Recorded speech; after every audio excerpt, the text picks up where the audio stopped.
Okay. Thank you. All right, it's about 3 minutes past 7, 4 minutes past 7 or so. So we have a quorum, so 1, 2, 3, 4, 5, 6, good. Tonight we're going to, we're opening the May 15th meeting of the Finance Committee. As we've been doing for the last bunch of weeks, we're going through the FY 2014 budget. We're meeting with different department heads to go over their budgets and the implications of the budget that we're looking at, the proposals and that type of thing. So tonight on our agenda, we have a couple departments that we've asked to come in. I know we've got Council on Aging coming in. We have the police, we have highway, and schools. So, okay. So, hey there. Hey, we just started. We just opened up, so. Understood, okay. All right, so, well, actually, so what we're gonna do tonight, we're gonna kind of get into the existing budget that we have. We've been dealing with a couple of scenarios to address a little bit more than $1 million deficit as we're looking at proposed budgets versus expected revenues for 2014. So why don't we go ahead and jump into that. Suzanne, you had said you wanted to go first. You were the first to say you wanted to go first. Do you not want to go first? Because highway will go first. You guys can. Oh, highway go first? Whatever. You guys both asked if you could go first specifically. Oh, you go first. I'll let you go first. Not to say that police and schools can't go first, but they particularly asked. Straws. Yeah. We could arm wrestle later on. Okay, thank you, Susan. All right, hi, Kenan. Hello. Hi, thank you very much for coming tonight. Okay, you know everybody here, right? Yep, hi, everybody. Hi, everybody. You guys all know Kenan. I don't think the players have changed dramatically lately. Hello, how are you? Hi there. Okay, so the last thing that we were looking at with the, and at any point, the town finance team could come up as well. The last thing we were looking at was going through different budgets last week as we did, and we were particularly looking at what we're calling sort of scenario 1. I don't know how many of these papers you have or whatever, but specifically scenario 1 is defined as taking the total of snow and ice current deficit out of stabilization if the town agrees to do that. And then the remainder of the deficit is being spread among the other departments proportionately to their amount that they have in the budget. But we wanted to ask everybody, we got some impact statements as to what that would do to, if that were to go forward, what that would impact each department. So after talking about that last week, we wanted to bring you in, because we know that highway has certainly taken on a lot of extra work lately. I mean, it was very dramatically reduced as far as staff goes over the last bunch of years, and we've been trying to, I think, get things back. So Definitely. That's why we're here. So based on the last information that we had here, scenario 1 scenario 1 in highway would be the equivalent of, from the proposed 2014 budget, it would be a reduction of $38,337.36. Yeah. As I recall. The impact statement from that, from what I understand, from last we heard, was to reduce 1 full-time position and 1 part-time position. So just wanted to bring you in and see if you could add some color to that. Sure. Whatever you wanted to give I have us. it Thank you. stretched out just a little bit different. First of all, just to Okay. clarify, the first thing you said was the scenarios are broken down to take and do a couple of different ideas with the snow budget, and then the other departments would distribute the remainder of the deficit. But it's actually, my department also would be included in that. It's all departments. Yes, So if I wasn't clear, I meant taking snow and ice out of stabilization, Yep. reducing the existing deficit, which is almost $1 million, which is a little bit over $1 million, and the remainder would be proportionately against all departments, including. I just wanted to make it clear in Okay, case no, somebody thank might you. have heard it wrong. Thank you very much. No, definitely clarify. Sure. Okay, so thank you very much. Go ahead. And so then we have three different scenarios. We have the actual deficit, we have scenario 1 and scenario 2. So the actual deficit in the highway department is 73,003, my eyes are going, 312. However, in discussion with Mr. Provost, we also understand that we need to fund unemployment, which causes a 36% increase to that number if it's going to be a salary reduction. So in each of my scenarios, it does affect salary lines, although there's a couple of sensitive areas within the highway department that involve some injured on-duty employees that are out and some factors that kind of go along with that are going to be a part of my decision, you know, in presenting what we're going to do as far as the cuts in our department. So for this reduction scenario, I've included the 36% on top of those figures that you're looking at. Okay. Okay? Yeah. Does that make sense? Yes. So in the first scenario, that brings the 73,000 figure to 99,704.32, which would require the elimination of 2 full-time CDL driver positions, each funded at $44,582, and also the elimination of the 2 part-time laborers, which are funded at $6,600 apiece. As a result of these cuts, the residual amount of $2,660 would be added back into the overtime line to balance out the account and for additional hours that would be required. So when I remove the 2 lines that fund those positions, the 2 full-time CDLs and the 2 part-timers, there's a little bit of residual money that would go back into overtime. Okay? Everybody all right with that? In the reduction shown in scenario 1, which is going to be 52,138 when you add the percentage onto it, onto the 38,337 figure. I just have a little spider. Animal Brought 'em control, with you? animal No, control. No, possibly. No, it's okay. It's okay. I don't kill those. Okay, so I'm sorry, 52,000? Yeah, 52,000 would be the figure. Yeah. The reduction in scenario 1 would require the elimination of 7,556 from the line item which funds the part-time labor. And this action would leave a balance of 5,644, which would be shifted into the overtime line. In addition to also the elimination of a full-time CDL position, which would be the total cut of 52,138. So again, there's a little residual because of the difference in the amounts necessary. And the final scenario requires the loss of a full-time CDL driver position, the full 13,200 from part-time labor, which represents the 2 positions there. And it also cuts expenses by removing $5,500 from our fuel line and an additional $4,961 from road marks and street signs, for a total of $68,243.44. Now, just real quickly, you know, bad is bad. I'm not going to belabor the point. You know that we cut 9 positions a few years ago between the 2 departments. Cut 9 positions. Last year, we tried to fund 2 positions with the thought being that they would be mowing mostly because we took over the functions of the Parks Department. However, we have 2 people that are out on fairly long-term injured on duty. So I'm back down again to where I was. So we're not doing too well. We're very short on labor, and we've got, you know, a doubled workload now. So. Can you just explain the snow and ice deficit, just because I don't want anyone to think that we're in that type of deficit because the highway department overspent? The best way I guess I could explain that is we typically overspend. We funded $100,000 in our snow and ice line. We were looking to increase it this year. We're not going to. That, by the way, there's been a lot of items removed from the first presented budget from the town manager, one of them being snow and ice. Any increases that we were trying to gain a little ground, we were looking for a couple more laborers, you know, for all the duties that we're doing. We were looking for a little more money in snow and ice, a small amount in fuel at the recommendation of the town manager.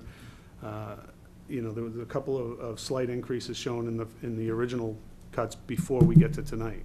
Yes. Those have all been removed, so Yes. there's no hope in this picture for more labor in the highway, and in fact, we're going backwards now. in the snow and ice, I did a study that showed 20 years of spending in the town of Abington, and the average was about $315,000 over those years. I think you remember that probably. 315 to 320. And we also had some of those years that we were eligible for reimbursement from FEMA or MEMA. This particular year, we had 3 significant storms, Sandy being one of them, the hurricane, which we did get a small reimbursement back on some of the damages. I think it was low 20,000s, 24,000, something like that. And we filled out, there's a lot of paperwork involved with these things. And we filled out all the initial damage reports for both the March storm and the February storm, March 6th and March 8th, I think it was. And we filled out all of our paperwork, and we certainly met the requirements for the town of Abington that would achieve the total for Plymouth County if all the towns had the same thing we had. But a lot of the towns towards the South Shore, right near the water, didn't get the snowfall that we got. So we didn't reach the required amount of snowfall to be eligible for reimbursement in regard to snow and ice for either one of those storms. And I followed up on it this past week. I had several calls into both FEMA and MEMA, and we're not going to be eligible. They're appealing it, but it doesn't look good. So that's why our snow deficit is so high this year. We're at about 500 and just under 540 right now. There's a couple of bills that might still be coming here or there, but we're in the 540 range for a deficit. And if I could just add to that, which I know we've all heard it many times, but for those who might be listening, it's the kind of thing where if we could fund a budget line item for snow and ice of 500,000, and then, just to say, or 350 say, and then we have a year that we don't spend that much, you can't then reduce that budget line item for a following year. Once you pop it up, you can't take it back down again. So which people will say, well, why don't we just put the number up? Because if you put the number up, you lock in that money for the year. So we tend to put the budget number a bit lower because it's one of the things that the state allows us to deficit spend. That in addition to the fact. But I'm not saying 100,000 is the right number, but that is why it's out. Even if you use the 300 number or the 200 number, whatever it is. But in the years I've been here, we've been very tight every year. Yes. So you'd be compromising something else in order to make that funding. With that being said, though, we're really not practicing due diligence. We're not realizing that we're going to need to fund it. We're not allowing for it. We should be realizing that we're in that neighborhood and we're going to need to fund it in the beginning of the next year, each year. Whether we're setting the budget for it or just This planning group for knows it. that there's going to be a deficit, Yes. likely. And we'll have to transfer I money know at it, the end of this the group knows it, the town manager knows it, so I think, I think there's a pretty well-laid plan there that we should be, keeping a couple $100,000 available. If we're not, maybe we are, I don't really know if there's, practice with the town manager to do that. I've never heard. Mhm. Well, I think it is something that, like you said, in the original budget, there was plans to bump it up a little bit, so I think it's understood that it's probably something we probably, and we've moved it up from 80, from the times that I've been here. I think at one point we had it at 80,000 Yeah. too. We did that So in one bump. So we've done one bump before, so the point being is that it's the fact that we under budget that is not lost on any of us. There's reasons why we do it. Whether it's at the right number yet, I don't know. But again, if we put money into that, you can't use it for something Right. else. And it's one of the only accounts that you can spend into the deficit, so. So thank you. I know we tended to go over that, but it's always Yeah. good for someone will hear it for the first time. I was asked to look deeply into my expense lines to see if there was anywhere I could try to salvage and not, get near any salary lines, but and I brought totals with me tonight. I'm deficit on almost every line right now. I'm stealing from Peter. I've explained it to this board many times each year. I'm stealing from Peter to pay Paul throughout the budget lines, and we're tight. We're very tight. We're overexpent in some of the emergency lines, tree trimming, things like that. Fuel, vehicle maintenance, costs are way up. So there's just nowhere available to do it. We're below budget on most of our expense lines. Okay. And so just to reiterate what you said about the salary, even though, like, say, for scenario one, the cut is 38,337, you have already taken into account the unemployment costs associated with it, so you're anticipating a $52,000 cut out of that. I am, but I do have some hope that the avenue that I'm going to travel will not require that. In other words, there may not be an unemployment component to my cuts, but that's going to unfold, and I don't want to be unprepared when I get to that point. So if there was anything we could do to try, because, I mean, I think we would really like to avoid losing positions in every department. Absolutely. So Yep. if there was some way we could work into that, we would be wanting to hit that 38,000 number, not the 52,000, if we were talking about scenario one, which I'm not saying that we are, Definitely. so. That's my goal, Yeah. but also, and I've talked it over a we'll- lot with Leo and the finance team, so they're well aware of it too. Yeah. But I just thought I had to protect it. No, I think that's the fiscally right thing to do, but if we could somehow have $40,000 drop into our hands and we had no other thing, we could hit the 38, in other words. The 38 would avoid the cuts on the overtime. Additional cuts, yeah. Additional cuts to those heads. Please, go right ahead. If you were forced to lay off, you can't lay off an injured employee, right? That's correct. There's a lot of laws that go along with IOD. So if you lose one man, you've actually lost three because you got two out injured. Yeah, I've been without some for quite a while now because of the nature of the injuries. So it's just a component of the salaries budget that we're looking at, you know. You guys have any other questions for Ken?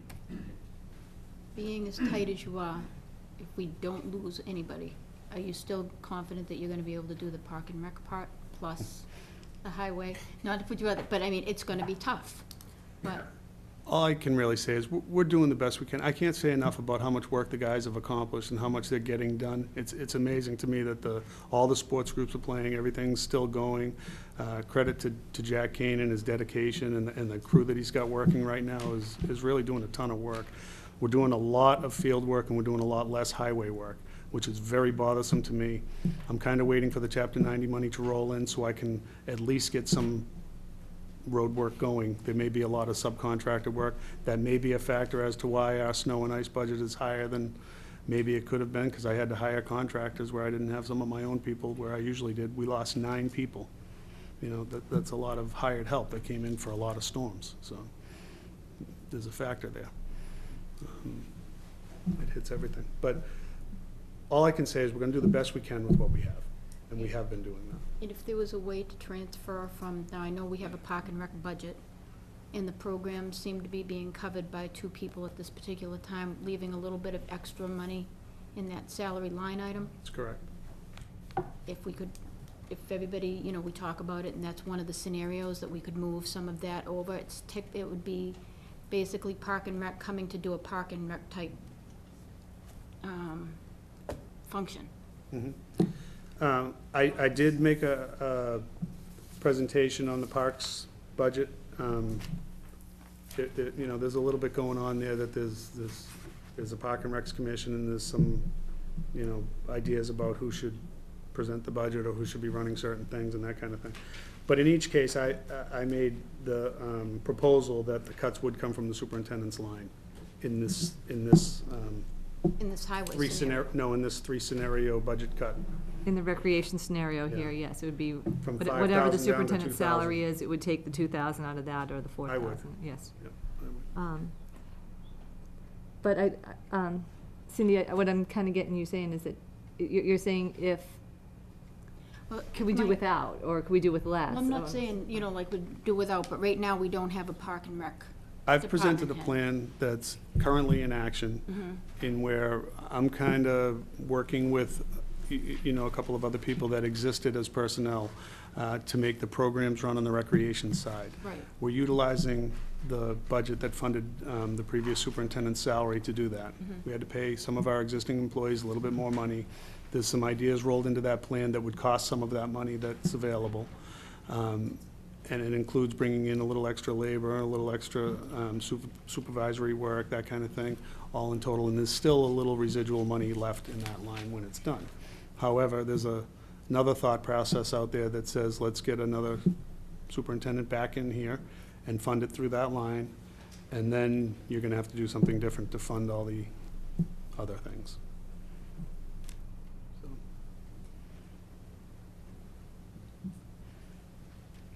Any other questions, you guys, for Kenneth? No? thank you. Thank you very much for coming. Thank you. Thank Good you. night. That was good. All right. Thank you, guys. All right, Suzanne, you want to come up? Thank you. You know everybody, right? Yes, Everybody hello knows Suzanne? everyone. Hi, thank you for coming in. Sorry, wait. Okay, so I kind of started with the whole where we've been and what we're doing. I'm Right. sure you kind of heard that. So, same sort of layout, if you will. We have the FY '14, if you will, town manager's budget, if you will, and then the scenarios. You guys, we don't have to go this way, but this is what I was thinking. So, based upon what we got last week, scenario 2. Which is the 298601? I was No, that's asked. scenario 2. Scenario 1 is sorry. 225243. Right. That's, but that, I mean, but then scenario 2 is the 298601. And we had what was the impact statement to those. You can go ahead and, if you want to, follow what Kenan did and. Yeah, the impact, we are lucky enough that we have two separate groups at the Friends of Abington Seniors, the Abington Elderly Association, which last year in FY12, we were cut our postage. Postage, we're still in the old times where a lot of our seniors don't have computers, don't have, they rely on our newsletter. And they supported us for the last year. I put this back into our budget. I don't like asking other groups to support the senior center on line items that we should already be budgeted for. How much was the postage for the current year expenditure? It's $34.56. 3456. So what I did was I asked these two wonderful groups if they would do a third of it, and try to figure to cut not the majority of it. I looked at my personal, what I looked at was a full deficit. The full? The full. And then I took out office supplies, a little bit of my office supplies, a little bit of the custodial supplies. And that's how you would get to the 4419? 4419. Okay.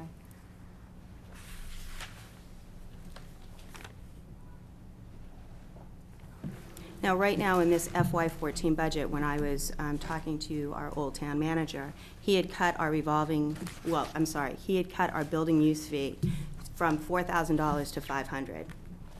What's that again? Our building use, Yeah. maintenance for the building. Our building is Oh. getting a little bit old. We needed to change locks last year. Not the fee that you charge. No, not the fee that I Yeah. charge. It's a building use. Just the maintenance Budget? of the building on the budget. So it's So building it maintenance was- budget? Right. It was Okay. $4,000 last year. It is now $500, and I was told to use my revolving account. Unfortunately, with this revolving account means that there has to be someone at the center. Those are rentals that we do.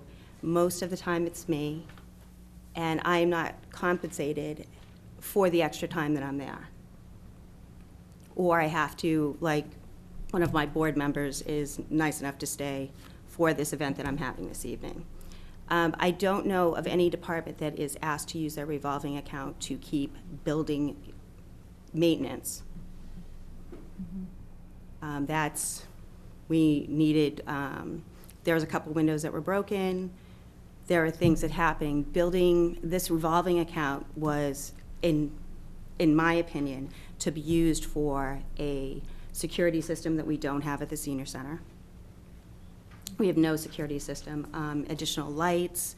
We're eventually going to need a roof, the back part of our center that has an emergency exit that has a ramp. It's wood, and it's probably been there for 15 years. And it's starting to, I was going, Yeah. I was going to ask, are those on the capital plan? The the capital items, plan like that we a put, roof or- that I put together was our parking lot. eventually is going to need to be redone, and I think I got a quote about $65,000 to do the parking lot. What was that revolving account originally set up for? Like, what was the heading? Does anyone Be- know? It was for all our rentals, money to put in our rentals, because when we were zero funded and we were told to rent the building, rent the center for different events, we needed some place to put this additional money. But usually a revolving account, it has like constraints on it, doesn't it? Well, Do I- the- I thought it was for care and use of the senior center when it was originally established. Because we were at zero, so the care and Right. use of the senior center.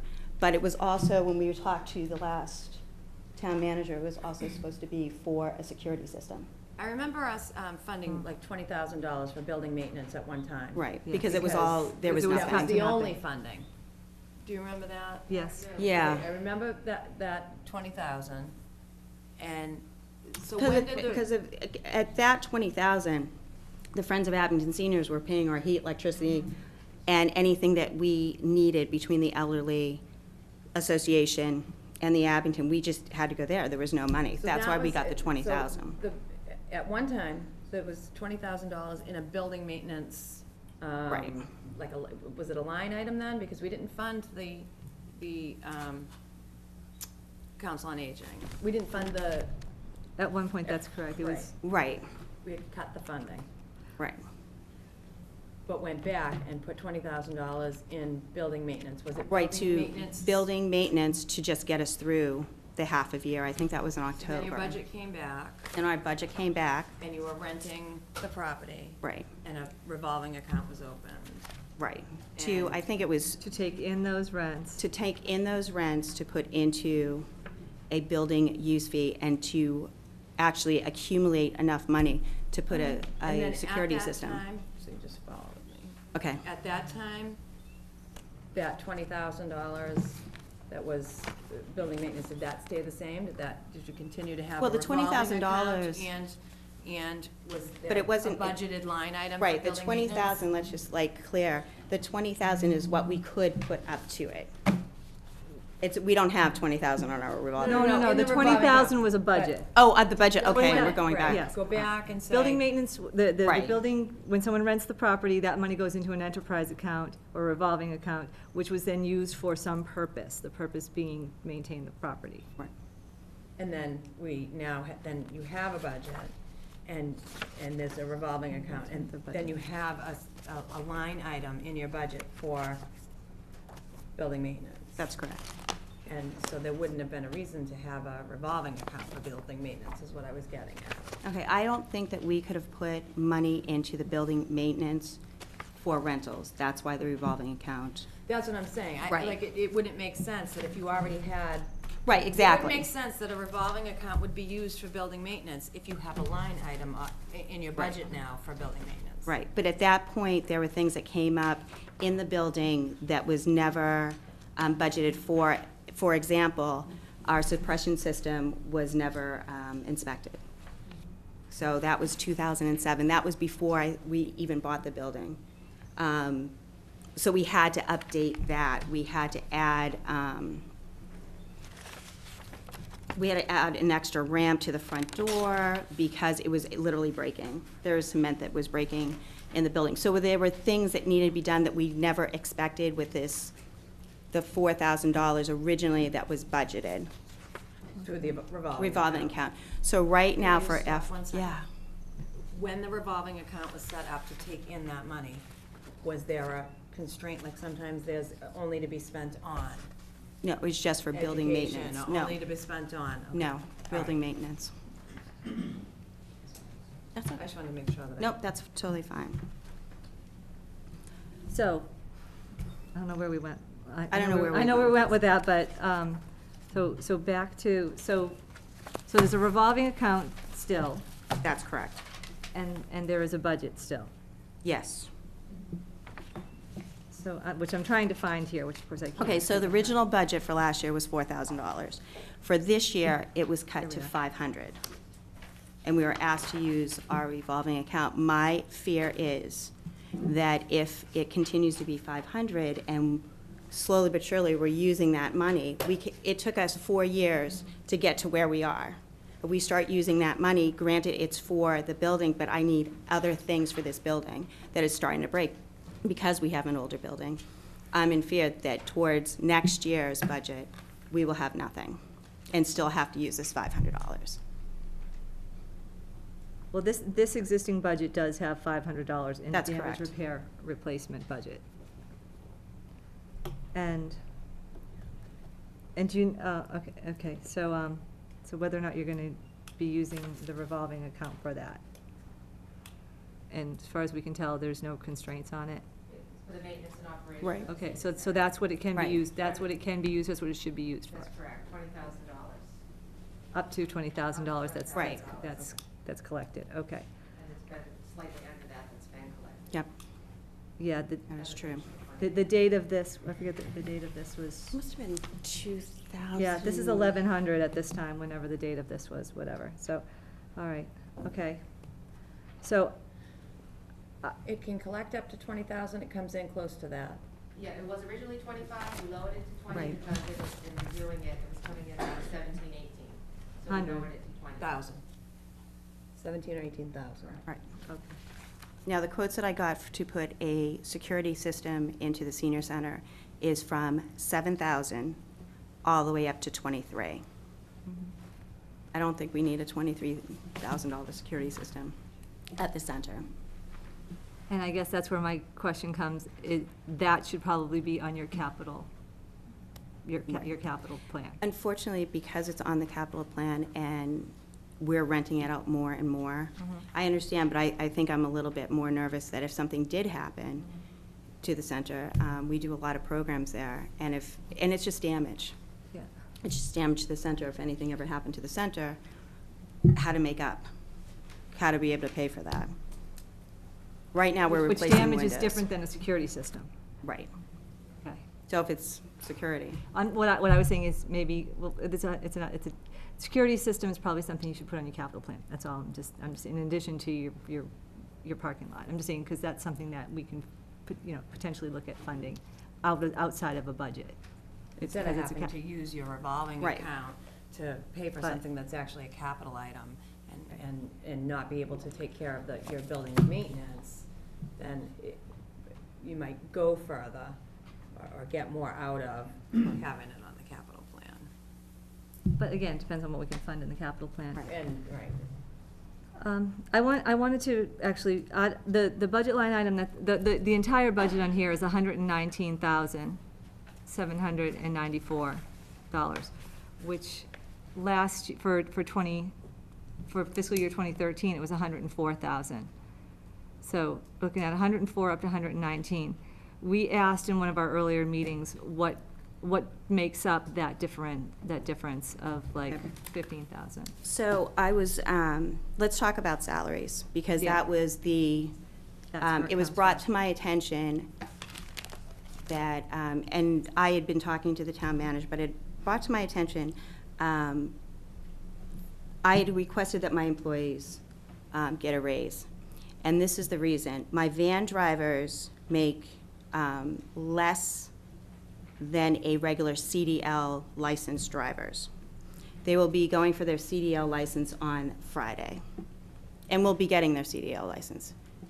My drivers make $12 an hour. I believe school buses are up to 19. The senior center, as far as employees, and they're all, let me just stress, they're all part-time employees. We do not take unemployment. We do not take health benefits.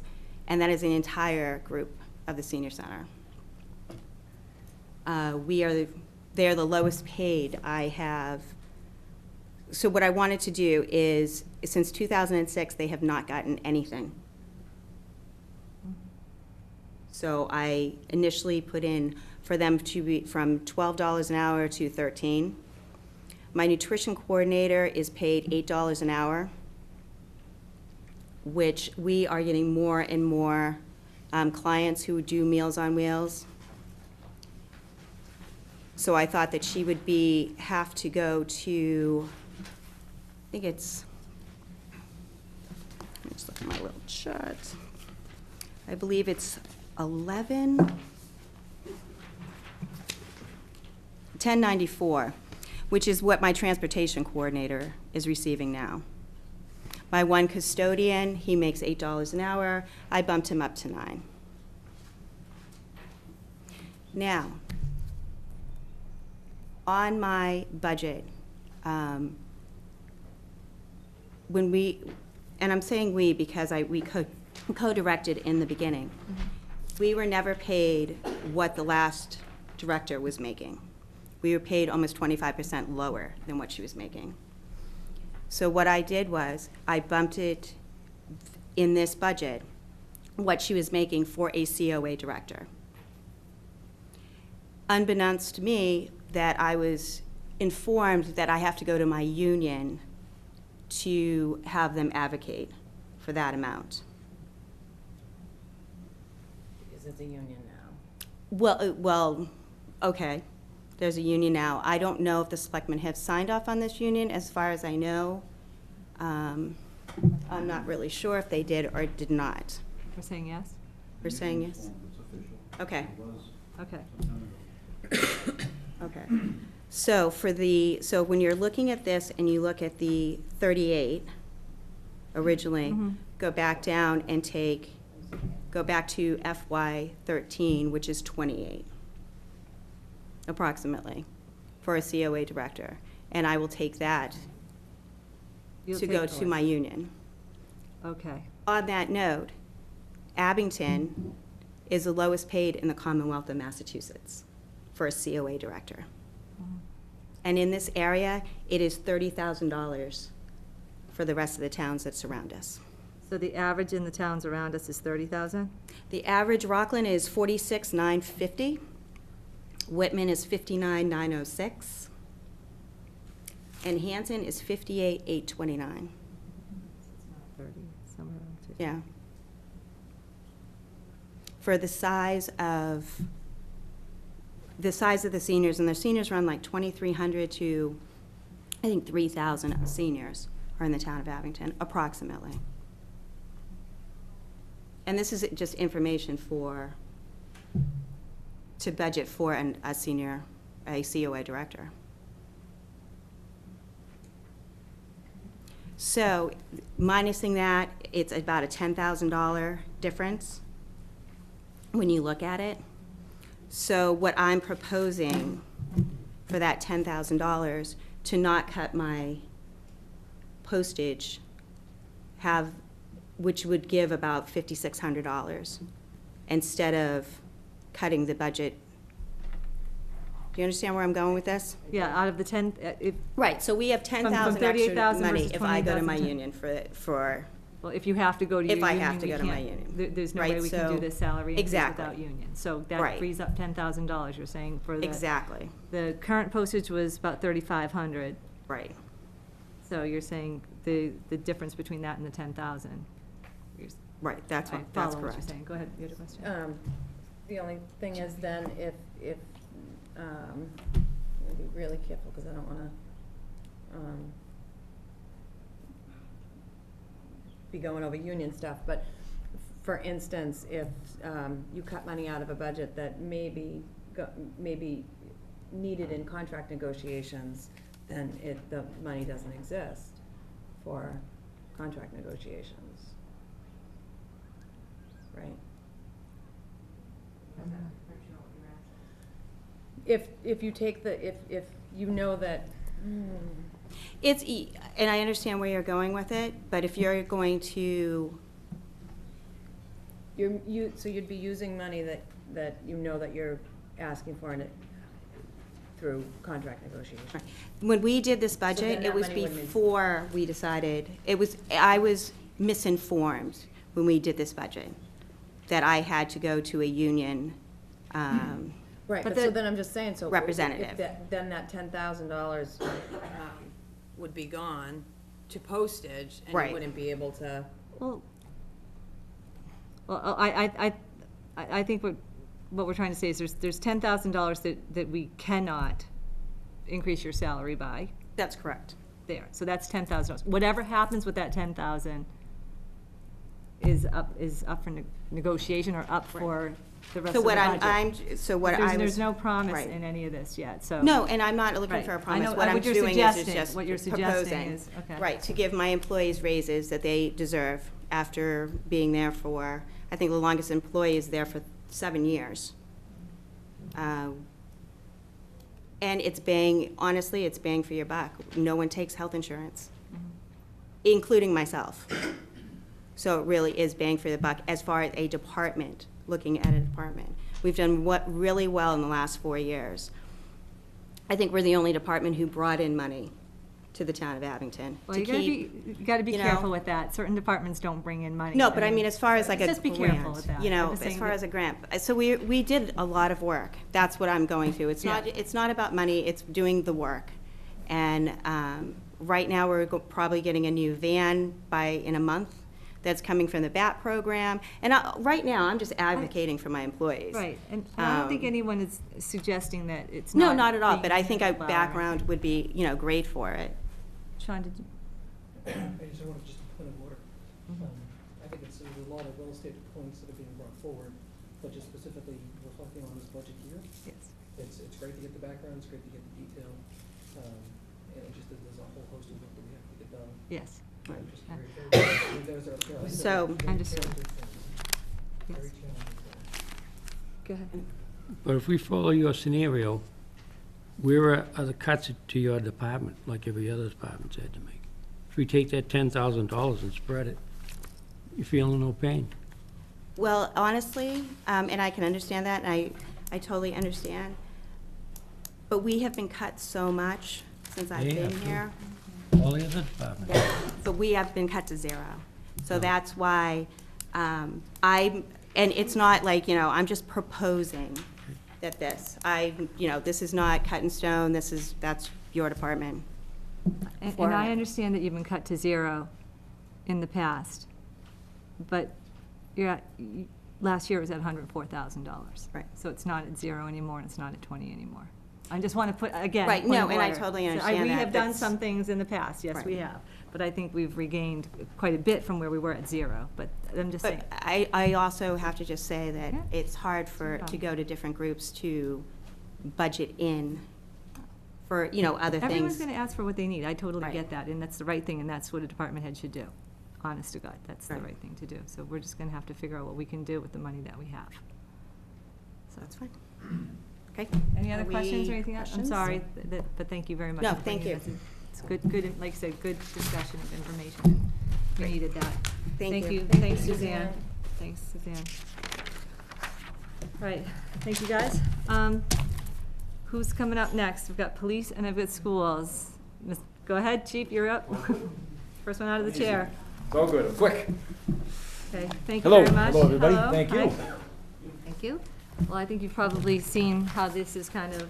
I have. working, And it's not your first time here, so, so we did go over the police scenario 1, scenario 2, the full, entire thing.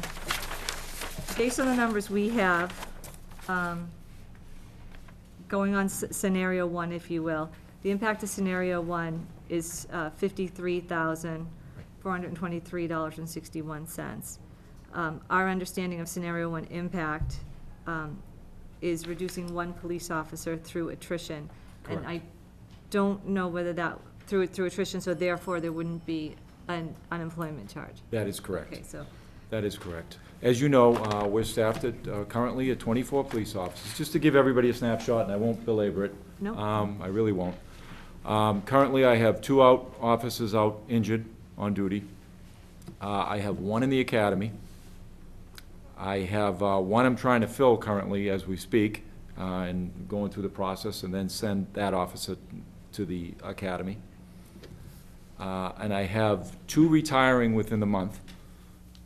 So was that 6? And within the next fiscal year, another one after that. So there's 7. So we're down to about 17 officers, and that's including myself, the deputy, and everything. So as you know, we've had 30 officers. So if you can kind of imagine trying to run that show 24 hours a day, 365 days a year, you kind of feel my pain. Please. Would scenario It would. Thank you. It would, and it would amount to one officer not filling one of those officer retirements through attrition. With that said, Sean, I am trying to look at other avenues to try to save, do anything and everything I can to make that not happen. Including, I just gave notice to one of our dispatcher. I gave her notice that we're going to, the 30th of June will be her last day. And we're going to lay her off and use that grant money that we had funded that position and put the officer, put it back into an officer, which would have to pay time and a half, but know that that duty's restricted to the desk. I can't use that out in the patrol. It's 911 money. I have to use that officer on the desk. So we're looking at everything we can to try to make things happen, but as you know, it's difficult. I mean, I'm not. Go ahead, Sean, no, keep going. I think it's a fantastic effort. I guess my point would be is that if indeed reduction of one through attrition would mean you had a force of 24 that we dropped to 23. And what you just said is I'm trying everything I can to curtail that. Correct. By taking the following steps. But to go from 24 to 23, I think is the important take-home step. Thank you. And then less the 6 that are out for the various and sundry reasons that we just discussed. Correct. Training and injury and whatnot.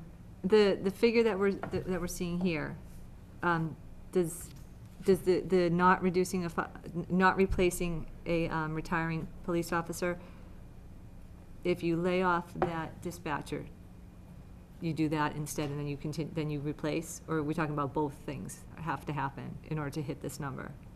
That dispatcher's gonna be laid off. I'm hoping to avoid the loss. Not replacing them. Exactly. Okay, so it's one, it was So I'm one looking or at the other, the- you'd prefer to do that. You obviously wanna keep the officers on the Yep. street. I mean, Okay.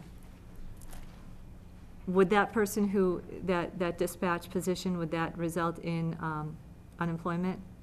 I would imagine so. That would be a question that I'm uncertain on because it's a grant. So I would assume that person would be eligible for unemployment, but I'm not 100% sure. That would be something maybe the treasurer or the town manager could answer. Can you just ask that real quick? How does that work? How long have they been to that date? They have been there a couple of years now. They will receive unemployment. I kind of assume so.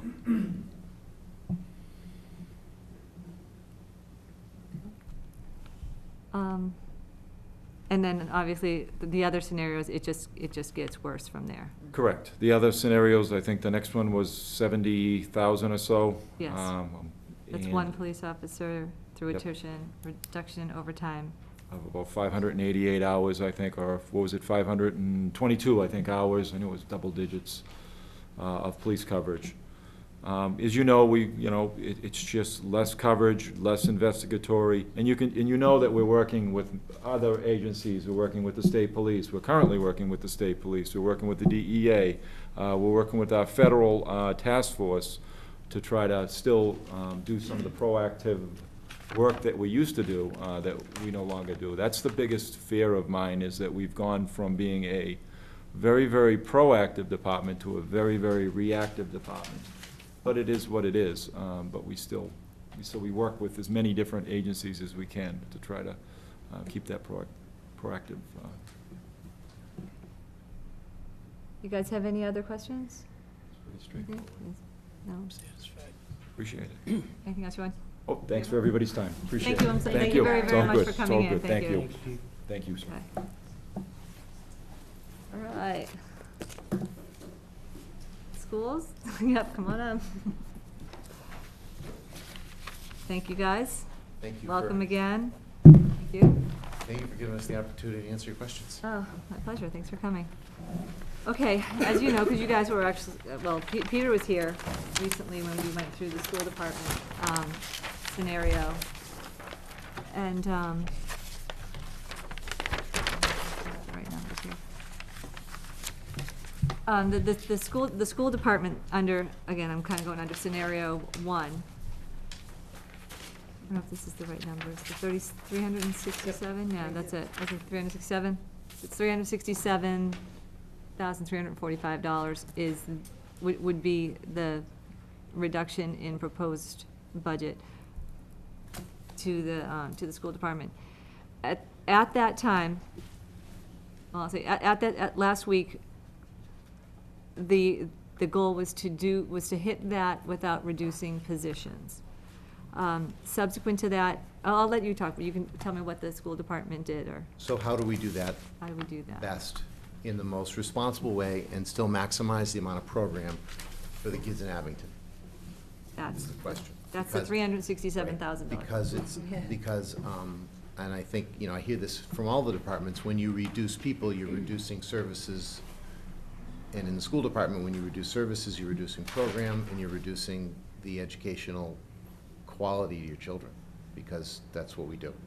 So, we do this, the most of this, by changing the estimate in what we would get for our circuit breaker number,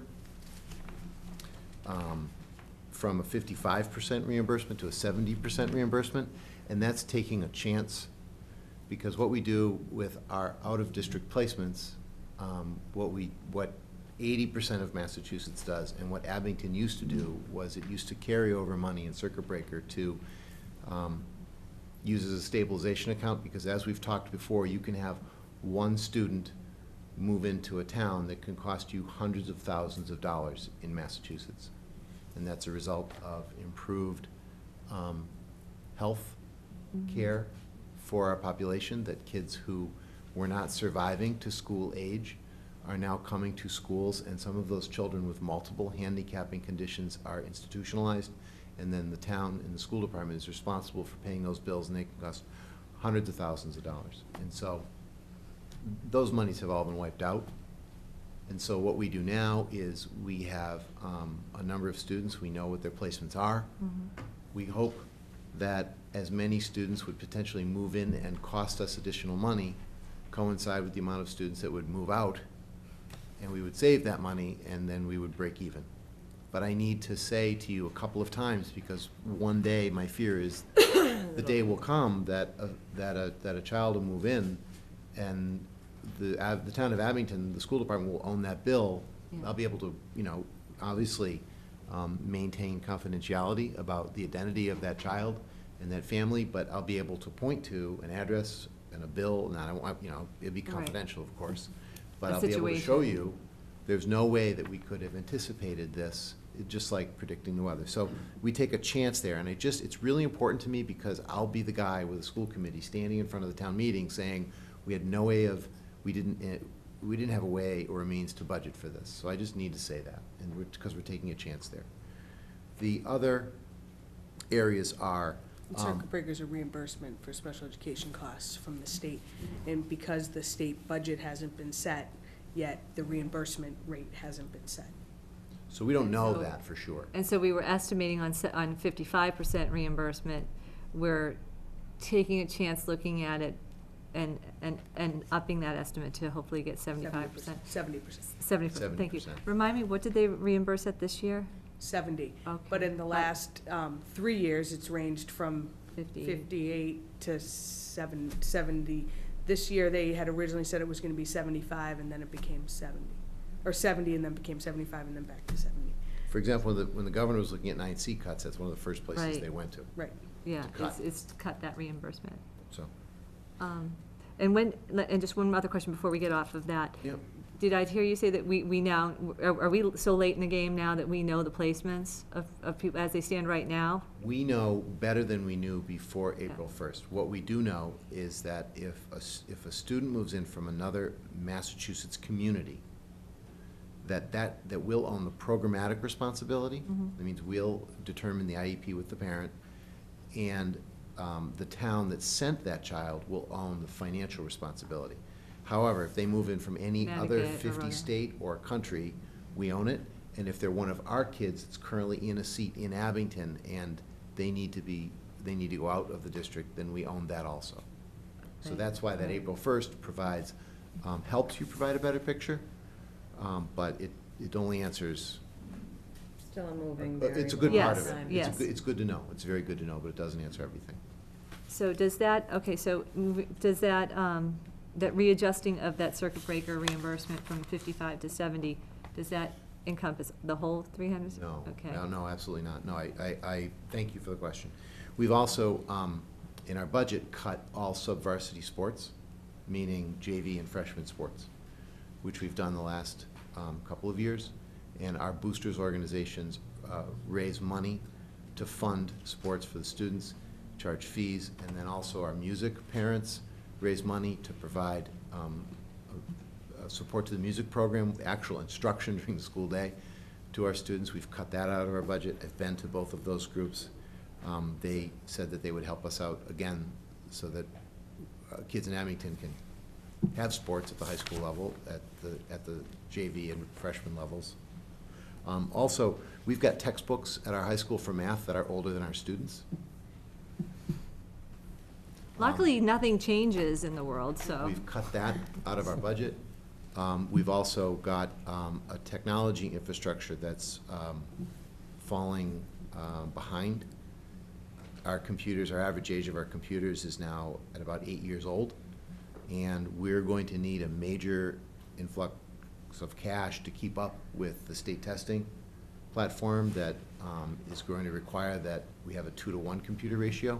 And so even though we don't have a 2-to-1, we have anywhere near a 2-to-1, but even if you have a computer, if it's 8 years old, it doesn't even count towards your computer ratio because it's so old that it can't run the software and the speeds that the internet requires to provide the program for the kids.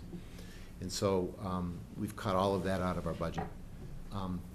And the backdrop for all of those things are, if we don't do that, we lost over 70 people.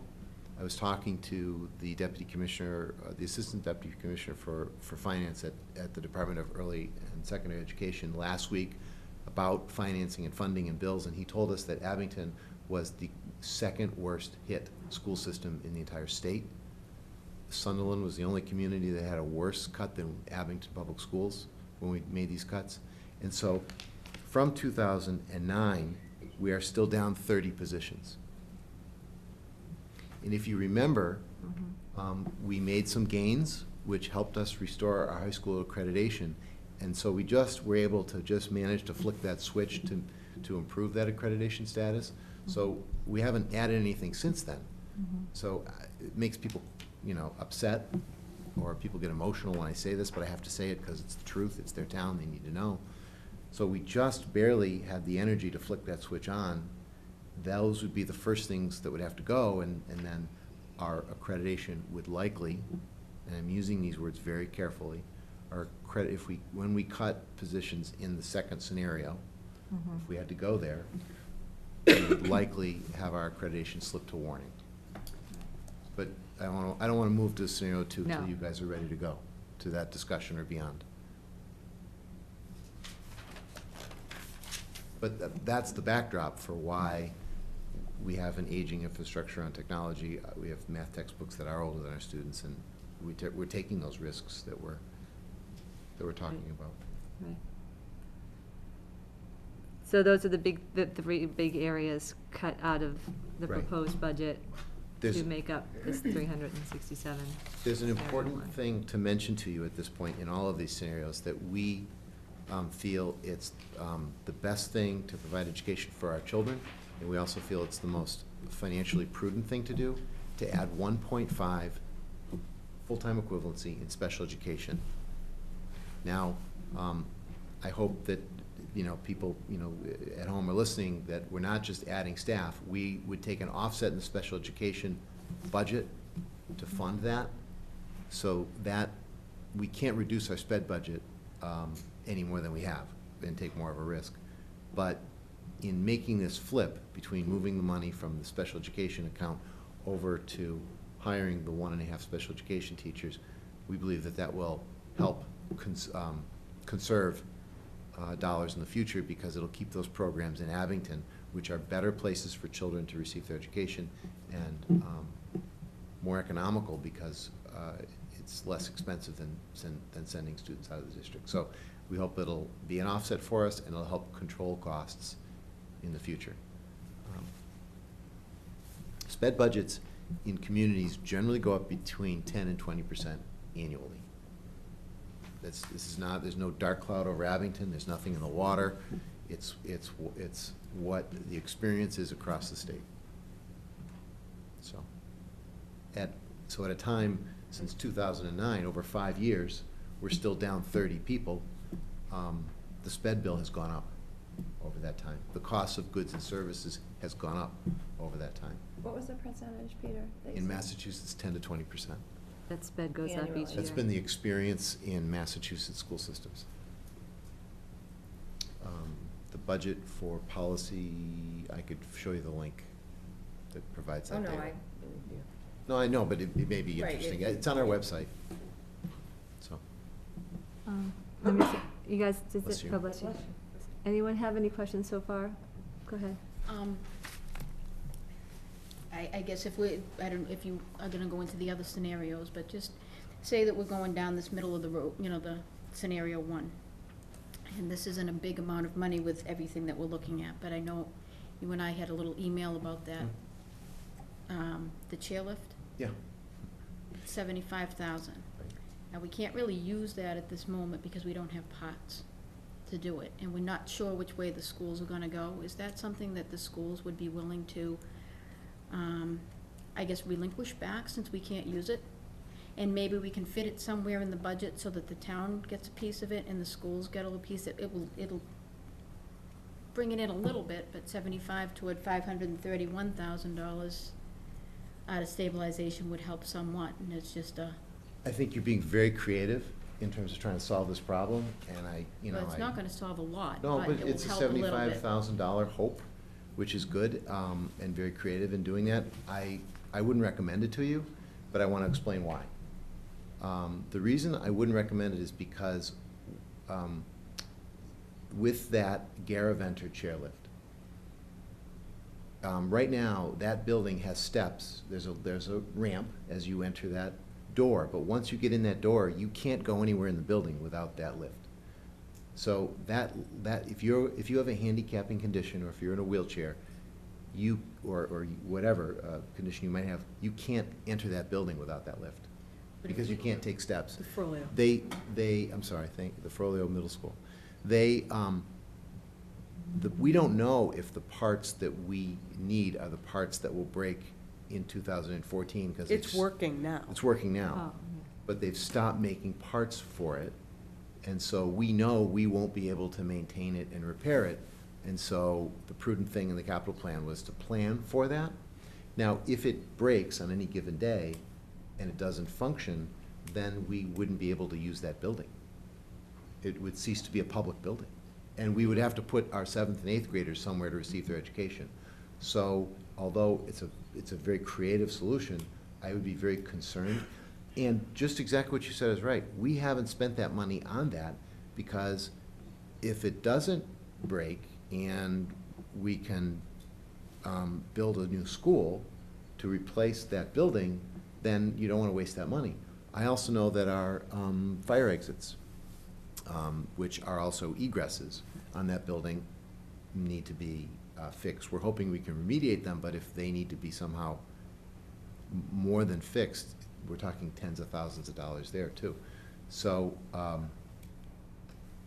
the real way to solve that problem would be to build an elevator at the school, but again, that's not responsible, because we don't know what that building will be used for down the road. Until that gets resolved, we make a recommendation to the town and the town makes a vote, we won't know.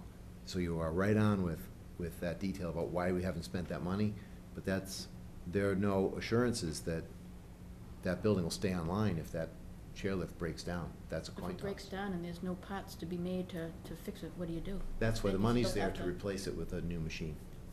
So that's to replace the whole thing? Correct. Correct.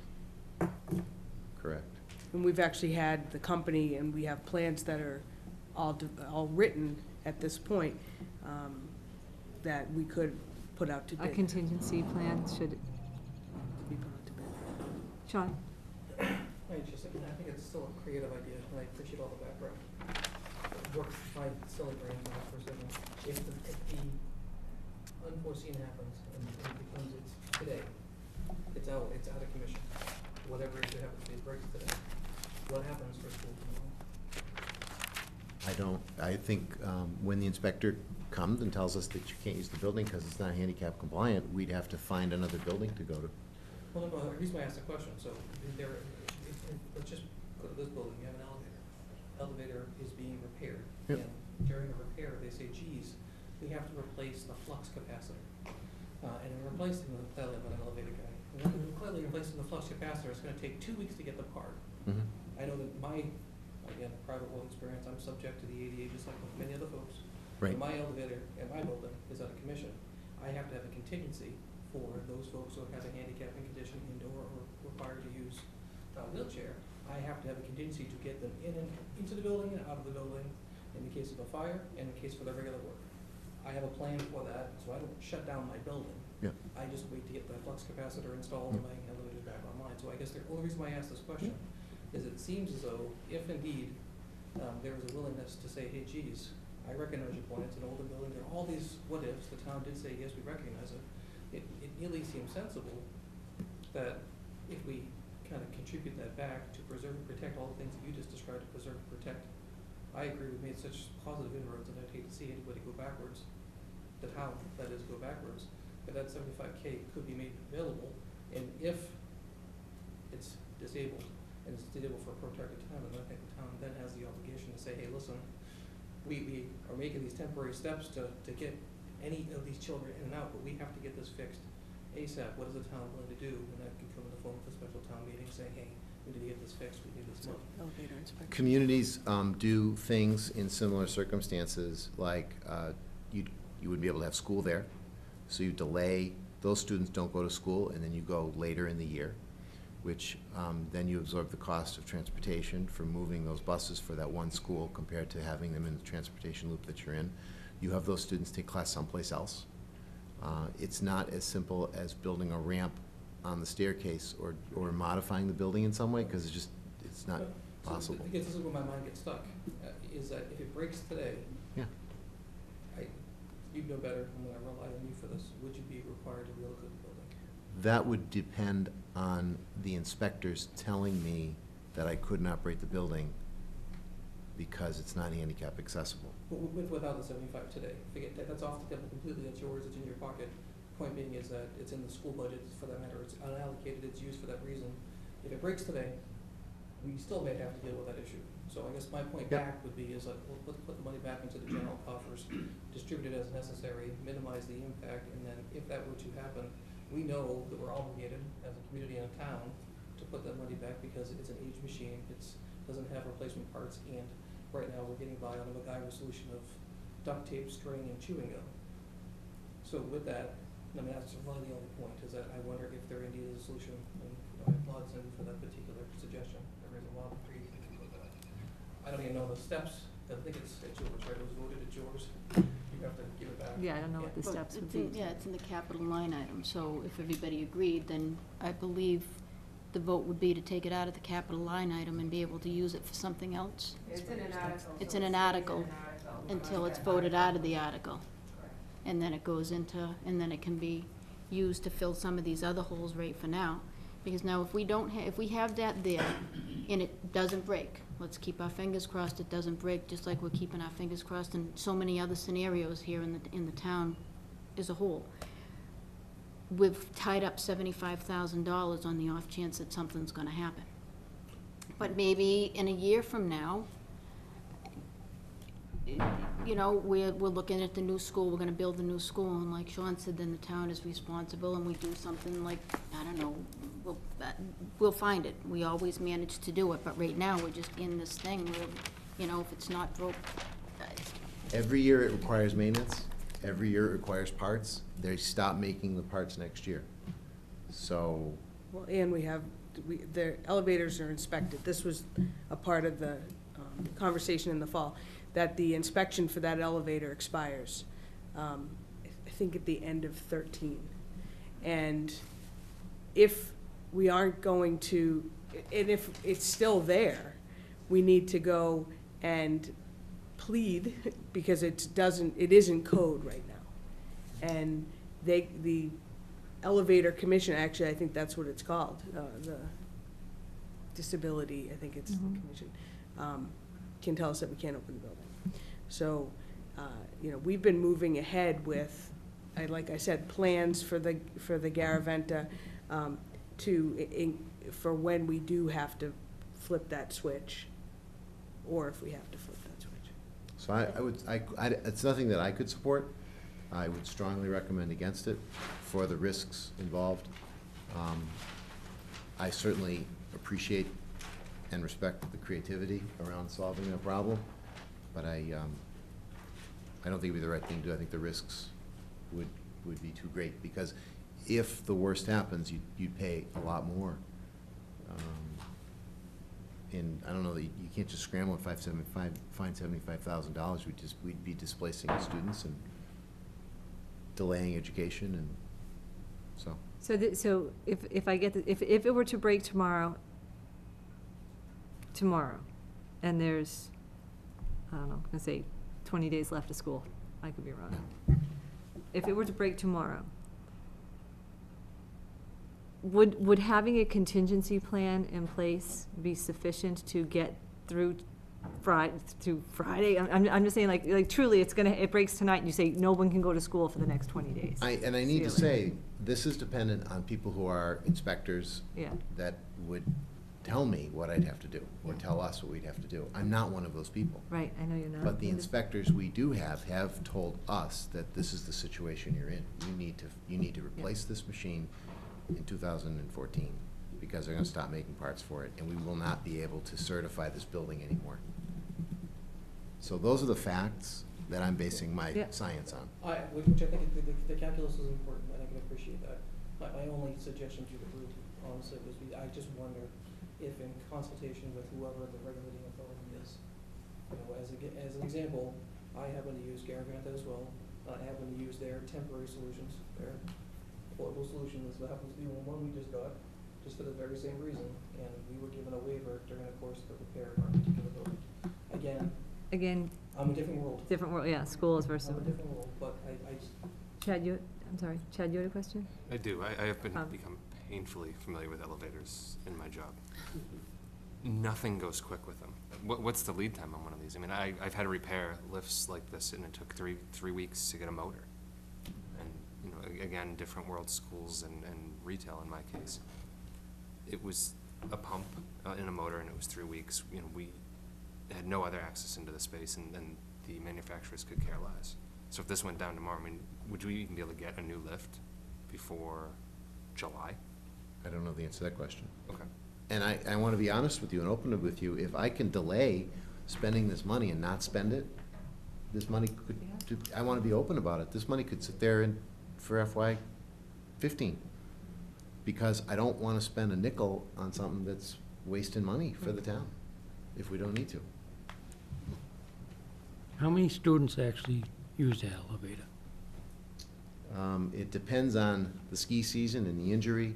We actually, at the middle school, don't have someone in a wheelchair that would be using it, that uses it, which is good news, because it's not a good solution for somebody with a physical condition. But the Frollo, exactly, and the Frollo is also the space that we have concerts in, spring concerts. We will often have visitors come for the concerts that need to use the lift to get into the gym area. It is the only place that we have a stage. Okay. Good question, no, good. So we've kind of beat up that. Any other questions so far on that? And I know, like I said, I know things get worse as we go into other scenarios, so I don't even know that we want to go down that road, so. Any other questions, you guys? To go? No? No, no, no, no. All right. The numbers of people that were on last week's, though, have changed. Oh, yeah. From the scenario. For All right, okay. For scenario 2, we're looking at a range of 3 to 4. Oh, really? For scenario 3, we're looking at a range of 11 to 12. I'm sorry, Peter, could you repeat that? For scenario 2, we're looking at a range of 3 to 4. Positions, And, yep, positions, full-time equivalencies, and for scenario 3, we're looking at 11 to 12. or Those are- the full amount, you know. Is that nothing out of is that stabilization. inclusive of unemployment? Yes, that includes the 36% factor, which has been our experience in Abington for the unemployment costs. Okay. And the reason there's a range is because we're laying off the newest teachers, and there's bumping that occurs. Right. And when you go about cutting a program, you have to check everyone's certification in terms of who bumps whom. And then, so not only does it go by seniority, and it also goes by certification. And so it's not just as simple as, okay, you're gonna go down the list and lay off this person, because this person's gonna bump somebody else. You may lay off somebody else. And so And the costs associated with those people are different, too. can swing $5,000 to $10,000, which if that happens 2 or 3 times at 36% on unemployment costs, you have to lay off another person. That's why there's a range. All right.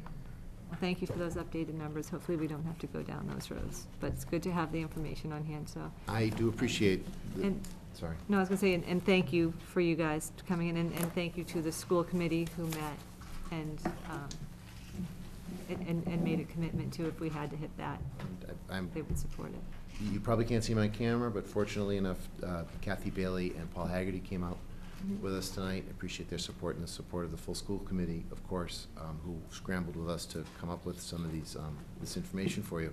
But thank you for listening and asking the questions. And if you come up with a question later tonight, because I'm sure you think about this Yeah, after we the will. meeting, you have a great responsibility at this table. I'm sure you think about it quite a bit, just email or call, and we'd be happy to get you the answer. And we also appreciate the continued support of working with the finance team and meeting often, and the flow of information continues to be very good, so. Same here. All Glad to right. hear that. Thank you very much. Thanks for all your work. Thank you guys for all your support. Okay, it is about 20 minutes past 8. Do you want to take like 2 seconds? Yeah. Well, are you guys, so we'll kind of clear that out, and I'm going to just shut it off for like 2 minutes.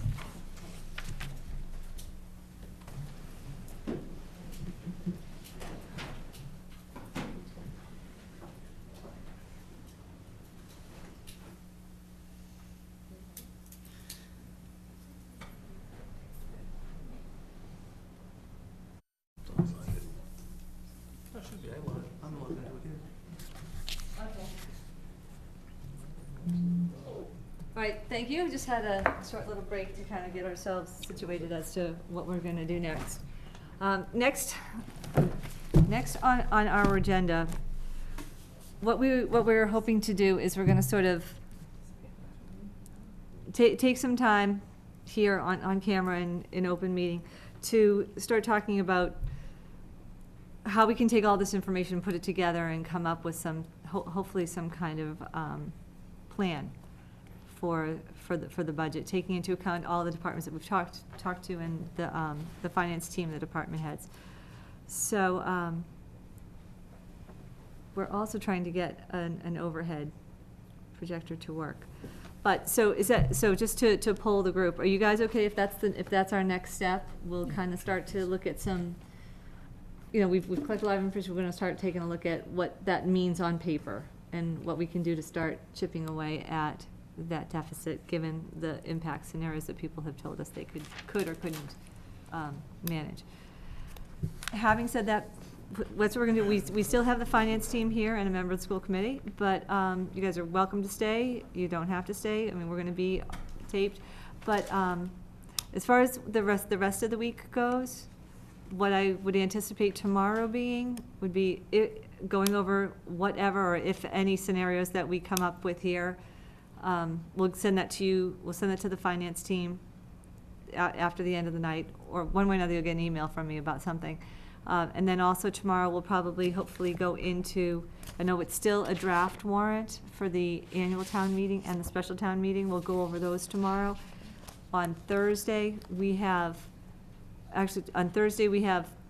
2 petitioners coming in about some of those warrant articles, which we won't necessarily go over tomorrow. And also, at some point today, I did hear from the interim veterans agent. He wanted to come in also, and I couldn't get him on the agenda for tonight, so he wants to come in and just speak briefly about his budget situation as well. So that's the way the rest of the week will probably run. Maureen? Yes. So you guys are possibly coming up with another scenario tonight? And I honestly don't know. If so, Yeah. like, when do you guys think that you're gonna have an idea of which direction you're going at, so that the department heads can actually make their final cuts and we can get everything into the proper documents? No later than Thursday. I don't know about you guys. We have to do this no later than Thursday because we have to, a week from Thursday, we have to have our recommendations. That's my goal. I mean, we really have another week after that, but, so, like I said, I don't know that whatever we come up with is going to be dramatically different, but it could impact, you know, somebody who, I don't know, we'll have to see what goes. But as soon as possible, I would say by Thursday, we're gonna have, by the time we finish meeting on Thursday, my goal would be to have, you know, it's as a scenario that we can all agree on as close as possible on Thursday. Now, is your idea like mixing the scenarios that we currently have, or is it something completely different? I think, why don't we start talking about it, and you guys can listen. Sean, I'm gonna turn it over to you if you don't mind. I know some people here have done, have put some thoughts together. Sean, can I give it to you to maybe even answer Sue's question? Yeah, go right ahead. Yeah, and, yes, go right ahead. Come on up, Leo. Last evening, we had a selectmen's meeting, and we Thank reviewed with them, this was the first time that we gave to them the sheet with all the Oh, thank you. impacts and things of that nature. Yes, please. But one of the things that they discussed is to have a joint meeting next week with your board, because it is very important that every board and every committee be behind whatever scenario we bring forward to town meeting. Yes. And that's, you know, that's how they thought that could best be done, given that you need to make recommendations next week. Thank So you. they don't know, they didn't know when you're meeting. Perhaps you could determine that at some point this evening and send me a note so we could inform them Yes. on a couple of options, perhaps 2 nights that might work. Mm-hmm. If that would work for you folks. Yes, I think that would be very valuable, and we can Because do that. again, it is. Chances are it'll definitely be So Wednesday. very important that everybody's behind this. Oh, yeah, I mean, we're, And as I believe you were informed, the school committee was behind scenario 1, 100%, and did vote so. yes, The library union is behind scenario 1, regretfully, only because they don't like to fall below their baseline there, because they have to do some filings, but they did in fact vote to support scenario 1. good. The selectmen, having just received this last night, didn't actually take a vote, but they do also understand how important it is that they are on board with the agreed upon scenario, Right. along with the finance committee. Excuse me, and they also took a vote that they wanted a 2-column budget in the end, a scenario, hopefully a consensus scenario, whatever that may be, Mhm. and then the devastation budget, you know, the worst case scenario, as opposed to A, B, C, D, E. Oh, yeah. They took a vote on that. But they, so they want, if we all agree, we're just gonna say scenario 1. Let's say we all agree on a quote-unquote, like amended scenario 1A, Yeah. whatever it is. Do they still want a devastation column? Only if it doesn't pass, I'm sorry for using that word, Yeah. only if the article doesn't pass to take the money out of stabilization. Oh, okay, yeah, we have to Yeah. have with the, Yeah, okay, exactly. perfect, that makes sense, thank you, that. Otherwise, it could become very disorganized. and Oh, yeah, unruly. absolutely. No, that would be the fallback. We're gonna lose the word devastation. We're gonna say that's gonna be the fallback budget, if you will. So, Okay. I didn't know I Thank said you. that out loud. I know, did I say that out loud? That was Dory said that. But no, thank you, Leo. Anything else come up from their Board of Selectmen meeting that we need to know about before we start talking? Well, I should let you know who the new chairman is. That's Michael Franey. And the new vice chair is Ken Coyle. Very We had a good. reorganization last evening. Okay. They did review the warrant, and those items, you know, they agreed to a couple of modifications. Some language change on the marijuana bill, the petition items being added, which were overlooked initially. A couple of other items for transfers of funds to take care of the salary of our new town manager and the severance of the outgoing town manager. So we have to find some money. We'll probably come back tomorrow, it's Wednesday, I guess, with some money transfers. We need to find some to transfer it within the FY13 budget, because that line, that will be short if we don't. And I think, in fact, there were a couple other line items that are short that we need to find money to firm up. So there's a couple modifications in that warrant that you'll see as you go through it. So definitely use the one that we dropped off tonight. Yeah, we have it right there. Okay. Thank you. All right, thank you, guys. Thank you. Right, thank you. Sean, you appear to have readied yourself to, yeah. Are we gonna be looking at, Well, no, as I mentioned, for one, I don't promote this to have any lovely magic. Right. What I do promote this to have is just some discussions that I've had with a couple of the public safety chiefs, one notably, and one hopefully a response quickly with regards to some impacts and ways to minimize and mitigate the impacts. What I had during the break, I had thought to myself, geez, I wonder where we all are as a group as it relates to the overall and total health of the way the budget's currently constructed, with $1 million budget deficit compared to what was requested and needed, requested versus what's needed. I'm sitting through the last handful of weeks with regards to impacts, and a very well-stated and summarized set of impacts based on cataclysm. If you don't want to use devastation, I'll use cataclysm, all the way through. Still hurts, doesn't hurt as bad, and then it hurts really bad, but I can barely tolerate it, and then devastation. With all that stated, it's fair to say the deficit is about $1 million that we're trying to overcome. So, and again, just because you gave me the floor, I'll occupy the 25 minutes you gave me. In case you didn't know, 25? 25 minutes. I struggle with regards to a whole handful of pieces of information. For one, the budget has. Can you make sure that is close to him? The budget has a whole host of increases, right? This isn't deficit spending, so to speak. This isn't strike the bad word to use.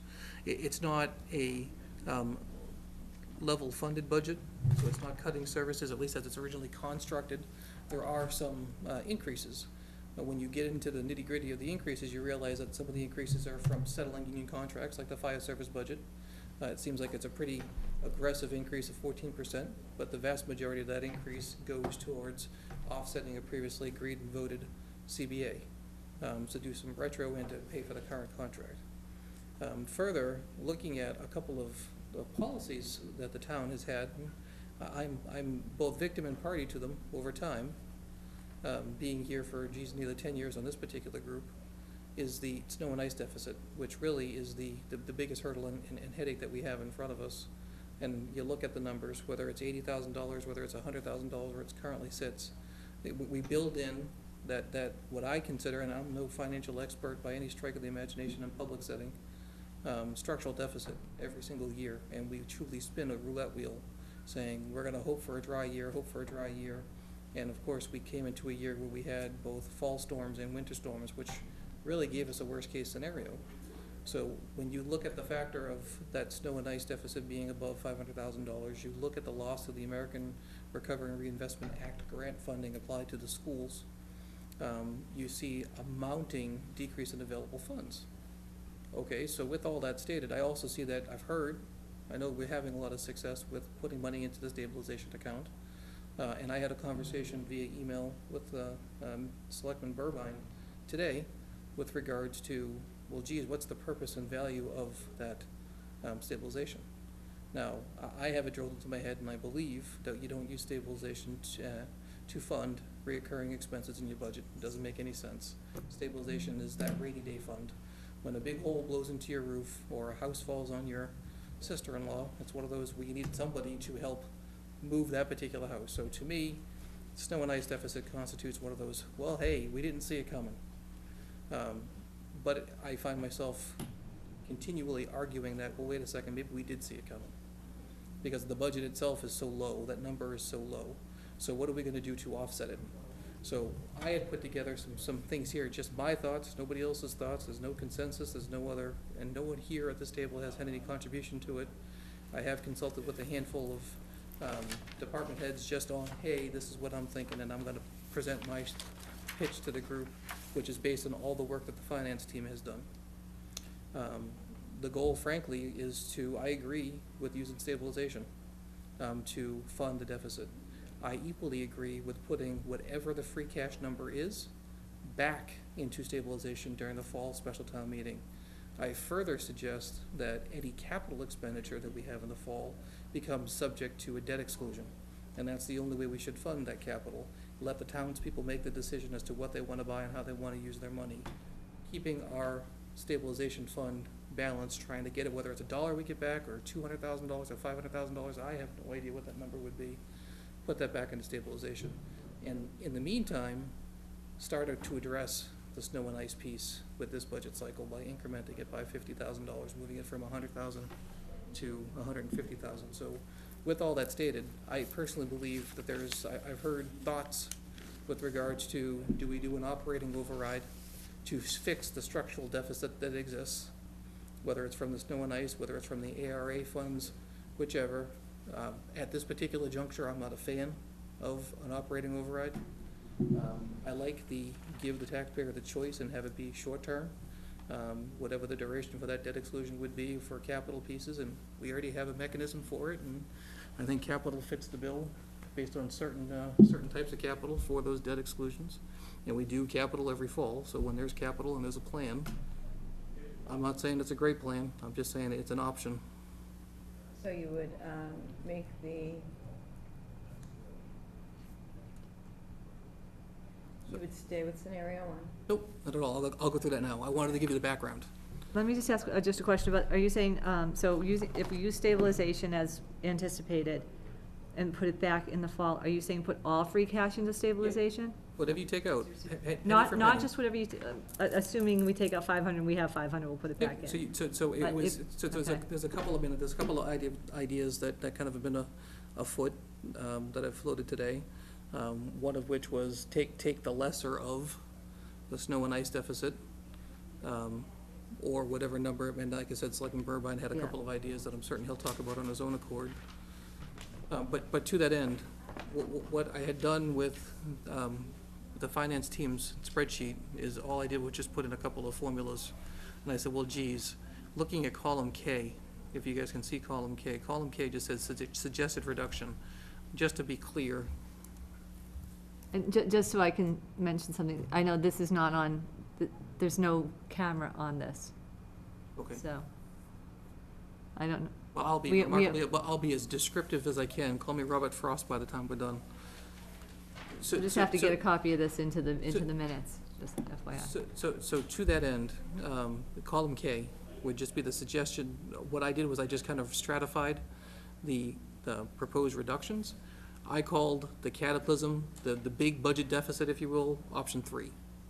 Option 2 was scenario 2, option 1 was scenario 1, option 0 is either none of the above or a manufactured number that was put in there. So I'll show you where that kind of ports over in a moment.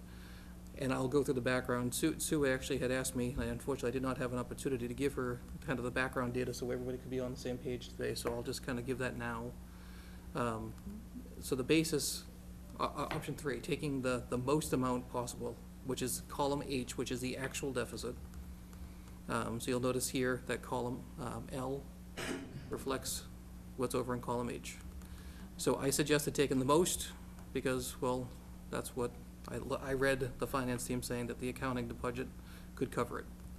So I figured if it was already there and it could already be covered, heck, take it. Same with selectmen, same with finance committee, same with reserve fund. Now, I did notice here, obviously, there's the notion of training and what the impacts were. And I said, okay, I was trying to, again, without any bias or prejudice, just trying to weigh impacts. As we go down, we'll see. I guess what I was trying to do, frankly, was trying to indemnify and protect core services within the town, those that generate revenue, those that protect the vulnerable, and those that help educate the immediate population. So everyone from whether it's an inspection fee, all the way through the assessing the property to the schools, I tried to minimize what those impacts were. Again, this is nothing that the esteemed folks to our left haven't already done. This is just one diabetic man's opinion. The assessors, again, without any rhyme nor reason, just trying to take here, just based on what I had heard last week, I'm trying to understand, there are just so many fine points and moving parts. I had opted to take option 2. The treasurer collector, I opted to do 0, because the one thing I had heard from the treasurer collector was regards to training and certification. And I believe Mr. Provost said you recently had acquired certain training and your certification, rather? I said that I am certified and I could give up going to school this year, because I don't need to go every year in order to maintain the certification. Okay, thank you. Well, we just changed that one. I appreciate that. Town And when you council. change that to 3, does that change the No, number? I changed it to 1, actually, for him. Okay, And I changed that amount there. Before it was here. okay.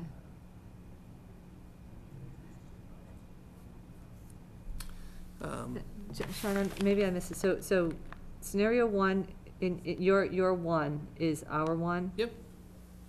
2 is R2, 3 is R3, and Yes. 0 is, By 0. Which means it means Zero. no impact or a number. And there are 2 departments that a number was put in. When we get to the fire budget, I'll explain what that number is. okay, thank you. Yeah, so I didn't, this is. Number 3 is the total deficit? Yes. Okay, that's all I need to know. Okay, thank you. Back to you. And again, but these are just, they're the rationale, if you will. I wish I could say I had fantastic calculus. I was just reading through the descriptions and just trying to weigh what the impacts would be. So when you look at infotech, I like the description, I understand the description, but in one of those places where I think we might be able to afford deferred maintenance, it might be in information technology. Tax title, I put it as 3, and it's only because I don't have enough education to give it any other number. And that could easily be no reduction, that could easily be a scenario 1. I just don't have enough personally to answer that. And I heard Madam Town Clerk with her description last week, so I put in for scenario 2 for her. Elections 3, 3, 2, which I understand that town clerk, elections, and registrars are all under town clerk. Planning board 2, zoning board 2, town office buildings 1, town report. So just as you look through here, police department 0 and fire department 0. Now, the police department, to be absolutely clear, I have not communicated with Chief Majensky on this particular number yet. I have communicated with Chief Nuttall as it relates to, I read through his descriptions of what the impacts were, and I thought a lot of credit had to be given to that particular department head, because the fire chief is taking a personal hit in the furlough. He had actually offered up to me in conversation, I'll give you the exact number, it's 37,000 in change. Stand by 2 moments. The fire chief in discussions with me last Friday, the fire department, let's just read it to you, the fire department was able to get by with a $37,062.69 cut. We'd be able to maintain 5-man shifts, 24/7, 365. This would be absorbed in OT reductions.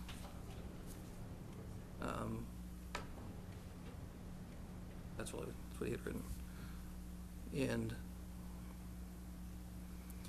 what my hopes were, quite honestly, was to see if I can get an in-kind number from the police department, what impacts that would be. I didn't have the opportunity because we didn't talk about this yet, so I didn't feel confident speaking with the police chief, but I was looking to see if I can get an in-kind, so right now I just split the difference for this discussion purposes. Yeah. To say, okay, if we can't, then I don't think that, whatever we can do to minimize the impact on having one department head be furloughed. So does this do away with the chief furlough? I honestly, I haven't even gotten that. He offered Right. the 37,000, which does. Whatever, May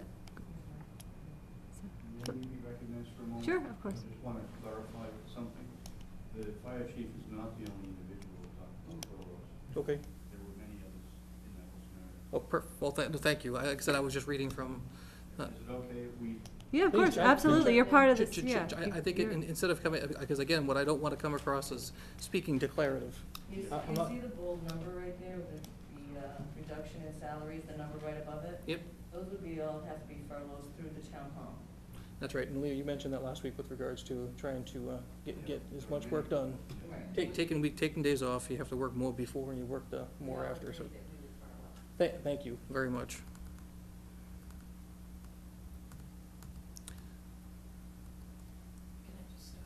Sure. I don't necessarily. We did the furloughs before, and we're back to doing it now. I think it's a dog chasing its tail. It puts us back in the position again. We're not getting ourselves out of the problem. Exactly, and that's, I guess that the whole point is that with, as I was trying to say, is that I think that there truly is this, there's a structural hole in the way the budget is kind of, has not constructed necessarily this year, but how it's been kind of spinning each year. Well, and to continue doing furloughs, you just perpetuate that. Right, I agree, and It's not gonna go away if we No. keep doing that.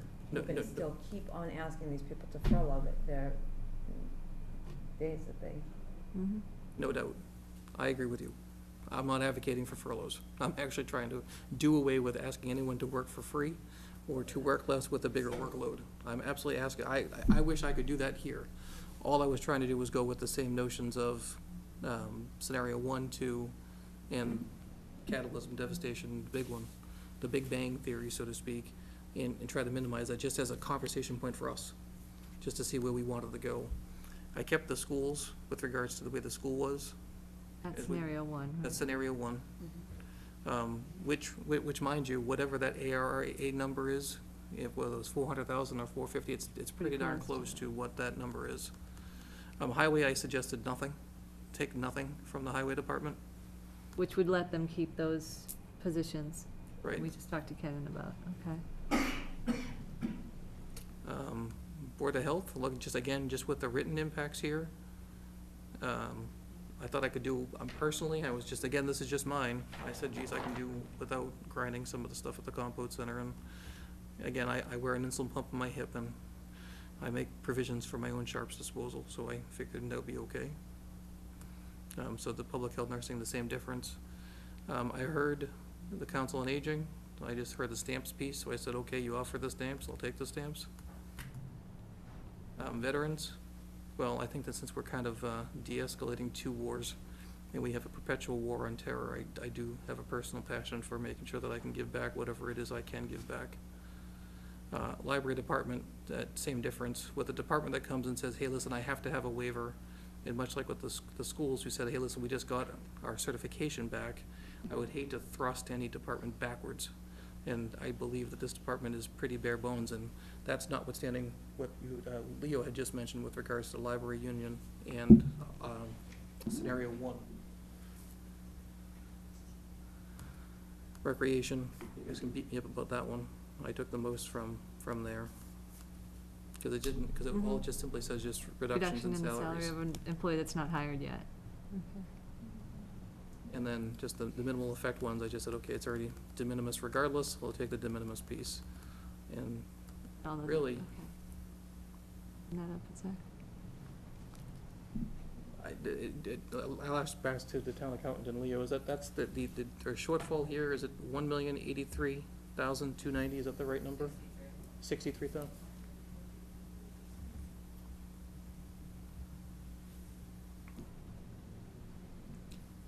So this really kind of, ignore my little red piece for a second, it's my own little mental calculation. One more point, please.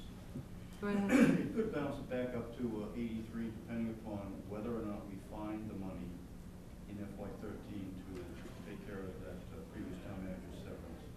True. Otherwise, 2 months' worth of it will follow at 14. I see.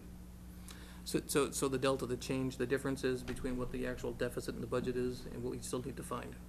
So all I did was less than scenario 1. I didn't do more than scenario 1.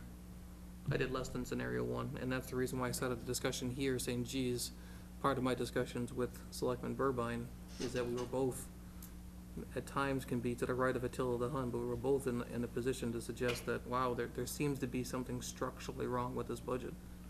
Not as it's put together by the people who put it together, but just based on the current format. And it keeps coming back down to the snow and ice piece. And as Barbara had just alluded moments ago, we keep kicking the can down the road, and every year, even though you see percent increases in budgets and a host of other communities, a lot of other communities are starting to breathe a little easier, and they're starting to reinvest in their core infrastructure, and we're not really breathing much easier. We're actually holding our breath deeper and putting on a tighter belt. And it just seems counterintuitive to build something sustainable.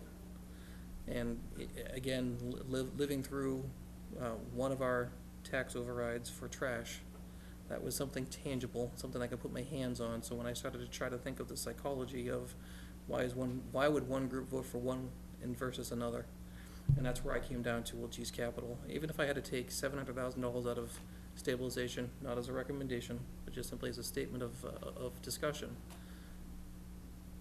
if I had a commitment to put money back, and I know that this is non-reoccurring expenses, and I knew that, hey, listen, I know that I need to reinvest in the physical stuff in the town, and I do that every fall, then to me, that should be all subject to a debt exclusion, and let the townspeople say, hey, listen, I will vote for that, or I'm not gonna vote for that.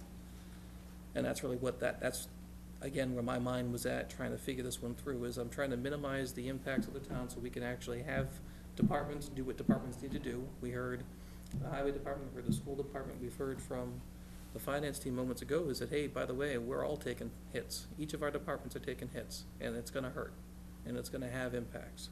So how do we minimize impacts, minimize the impacts to ultimately the taxpayer, whose charge we serve at, but moreover, how do we minimize the impacts of what it is we don't know in the future? I mean, there's a whole host of things that I can't speak intelligently about as it relates to all these deferred costs with regards to retiree health care.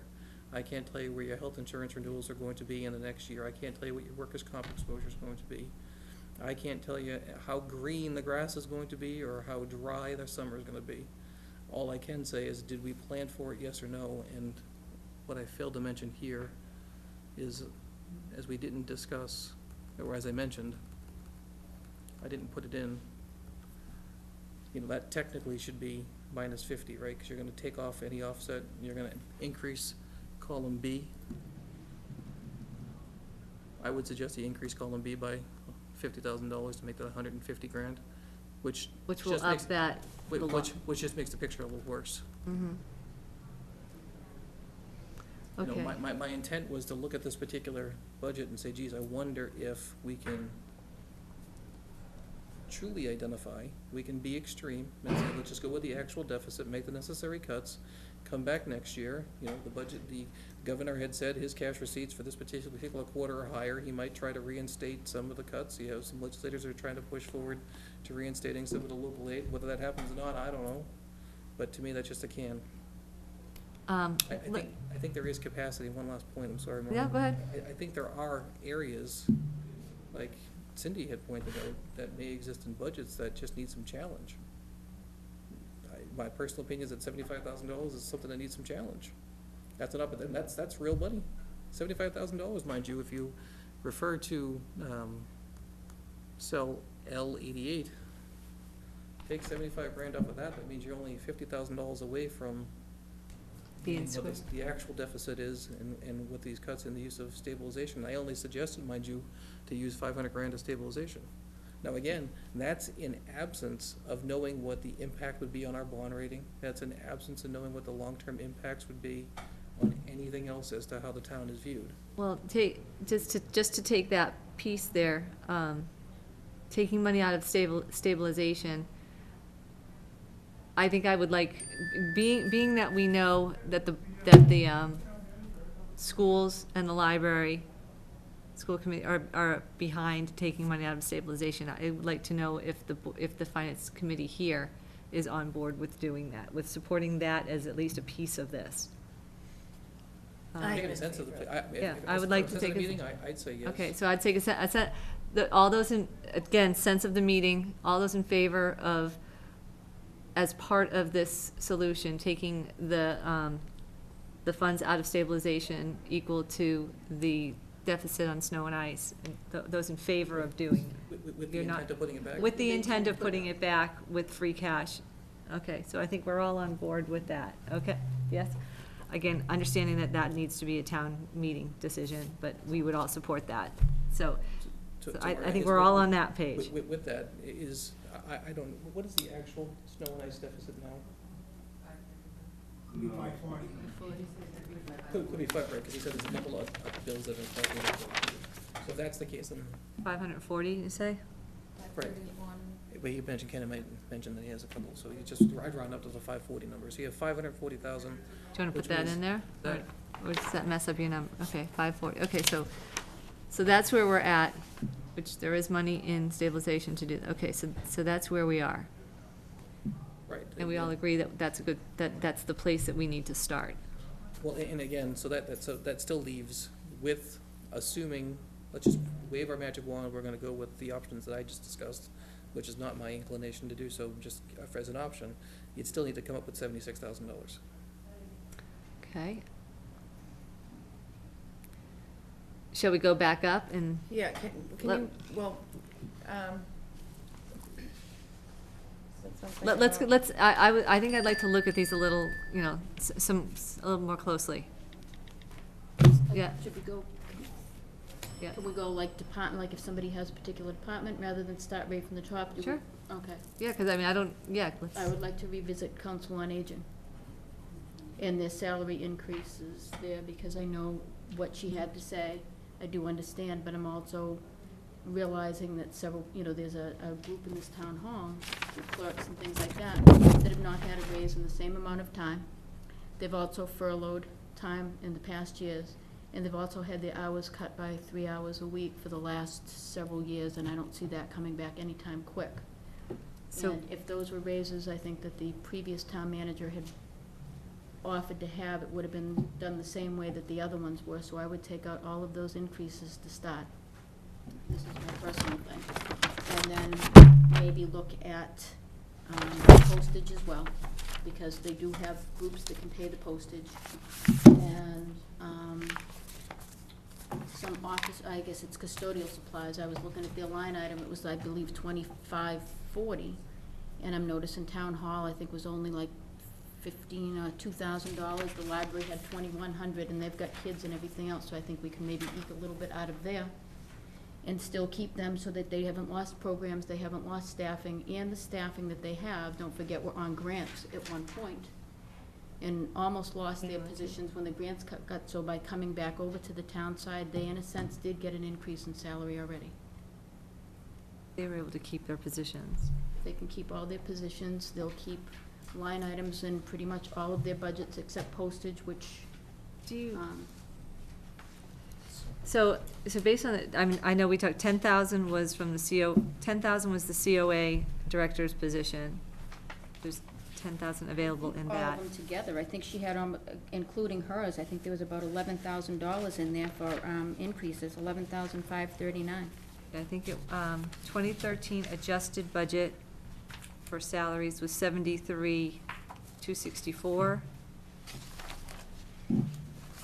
So is your suggestion to keep it at 73,264, which is like, that's that 11,000, so. Right. What it was last year. 264.26.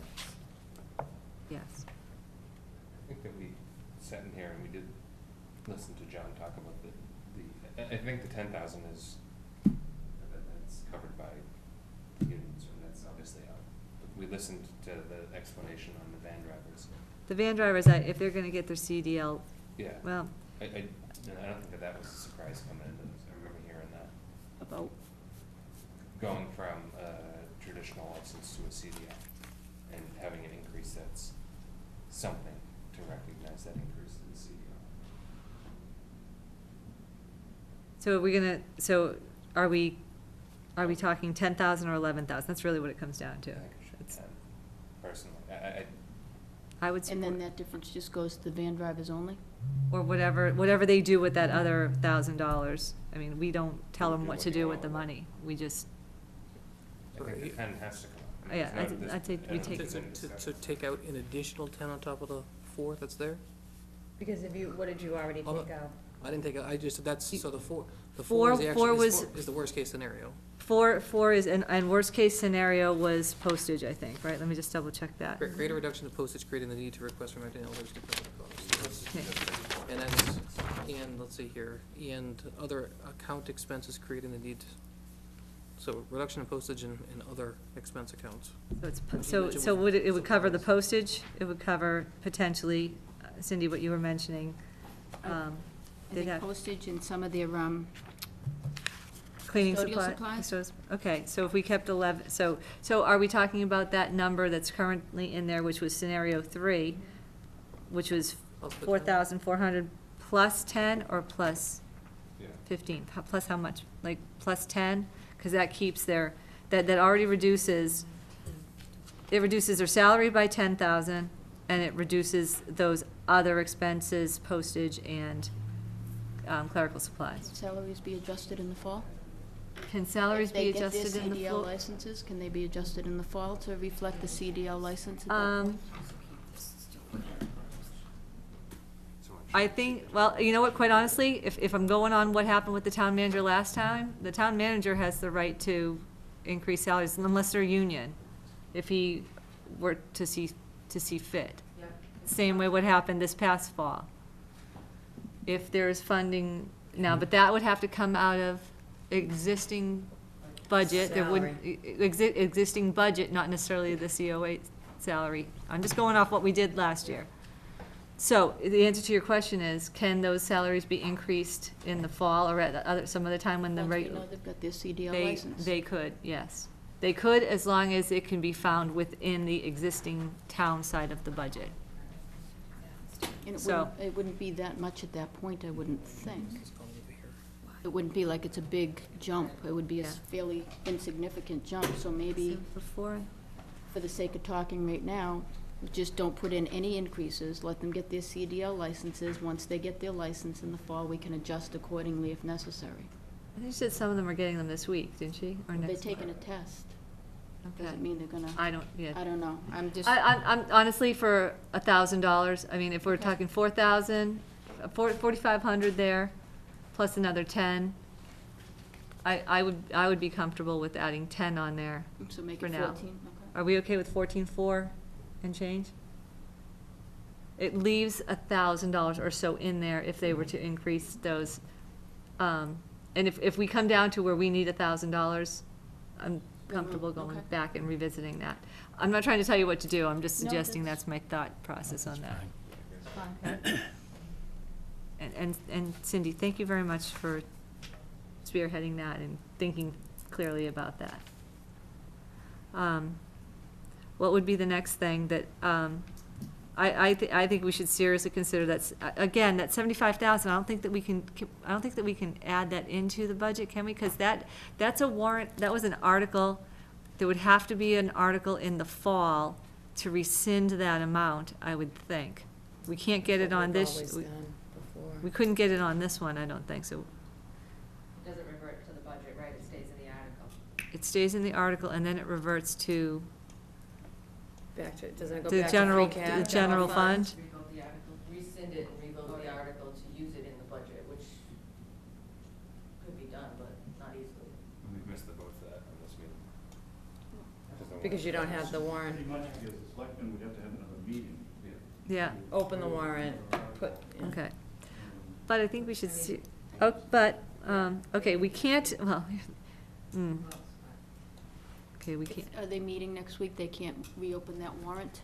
quite, Add another article in before? They could. So is it worth a try? probably. I don't know that we can play with that, not play with, but I don't know that we want to put that money into a budget right now, thinking that it might possibly make it through the Board of Selectmen meeting, might possibly get on the warrant, might possibly get voted for. Kind of keep it, Yeah, I think a sense of how people feel as to whether we, yeah, if it's not voted favorably, because, Yeah, well, but I guess to that point, right, in my mind's eye, it just reduces the amount of money you have to take out of stabilization, so Say what? it would just reduce the amount of money you have to take out of stabilization, so the contingency, it's a safe, it's like falling into a pound of leaves. It's a pile of leaves, rather, it's not, I wouldn't, because the only use would be is just, instead of taking $540,000 from stabilization, you're taking, $495,000 from stabilization. Let me ask this question, would it result, it would not result in a cut to the school department's budget? It's just addition, correct? Because it's not in their budget, it would be just an Doesn't impact the an schools. influx, if you will, of $75,000 into the budget, or like Sean said, taking 75 less out of stabilization.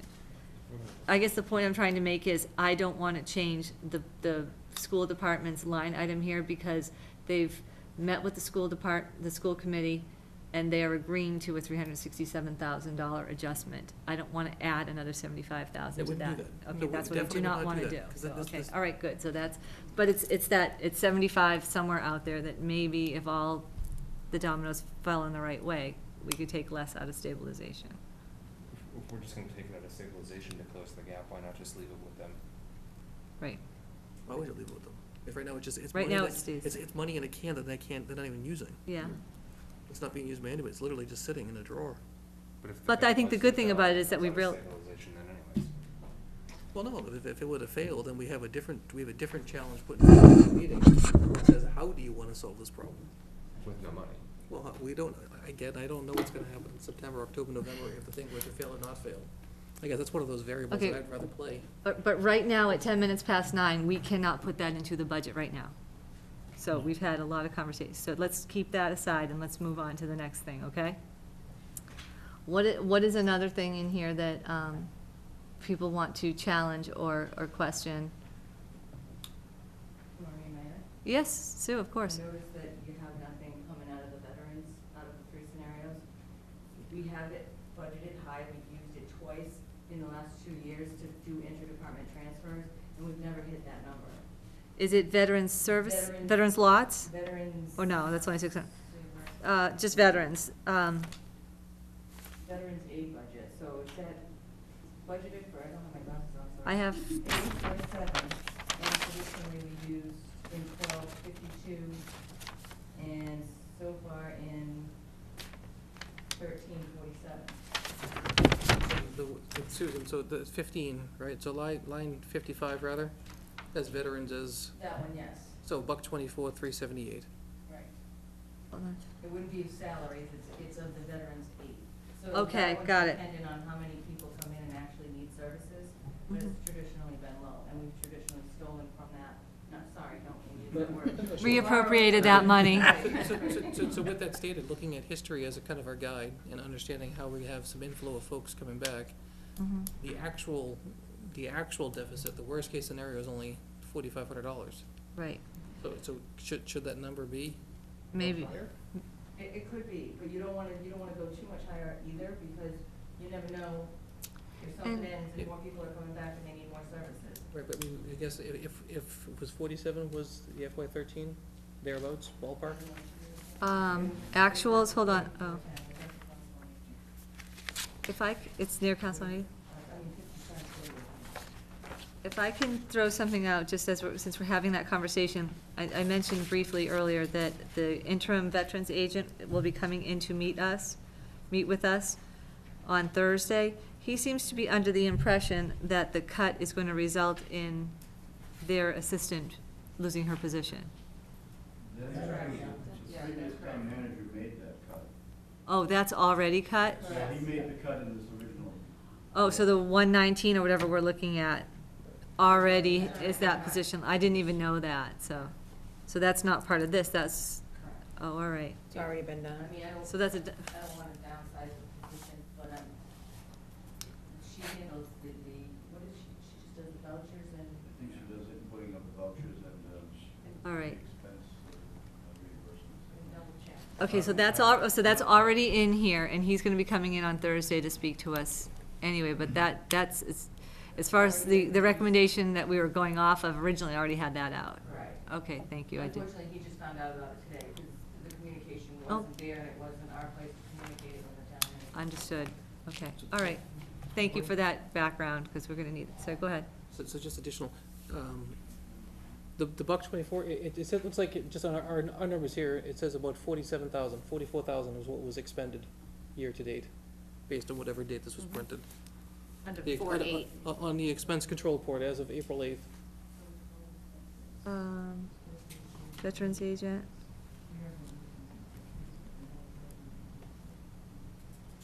Actual 40, yeah, this one was 42, right, In transfers, out of 87.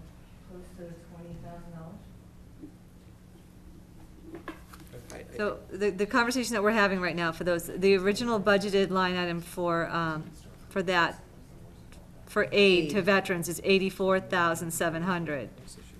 Actual, as of whenever the date of this report was 42,800. So whatever it is right now, we're thinking it's more around 50-ish. If you look at FY '12, it was roughly $53,000. Yeah.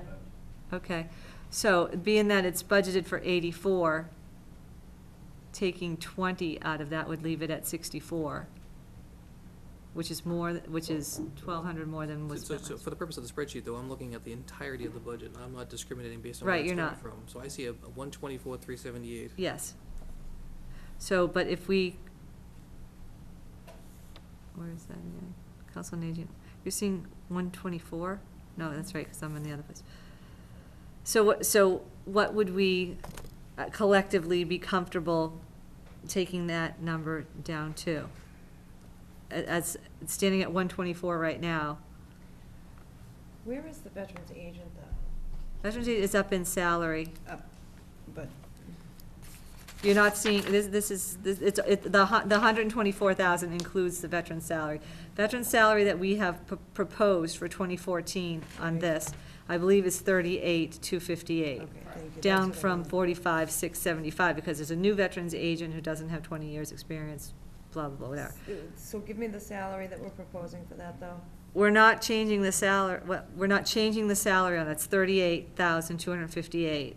Thank you. What we're proposing is the money set aside for veterans aid Right. going from 84,000, 84,700 To 60?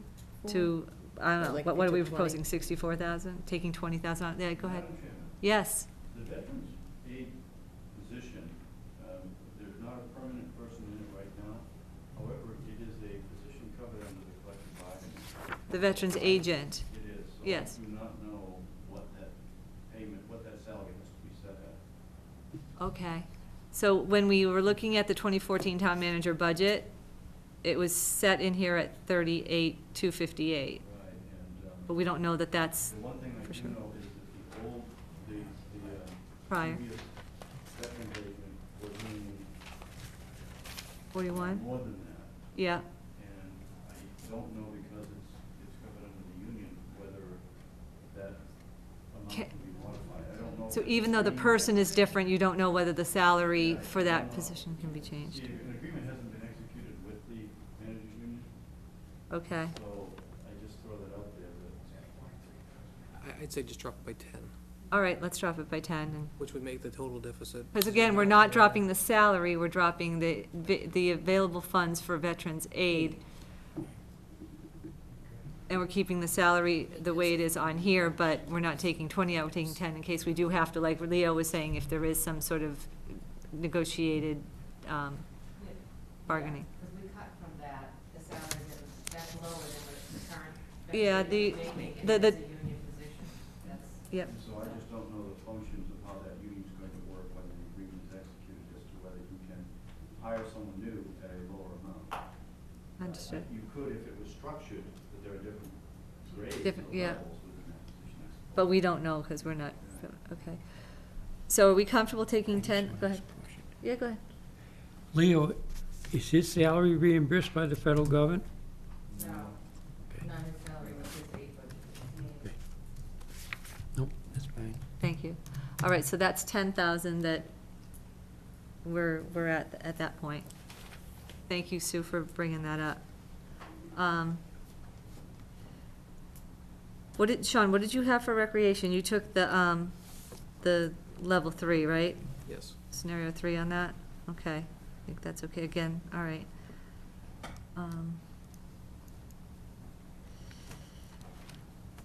And you already adjusted Board of Health to level 3 also?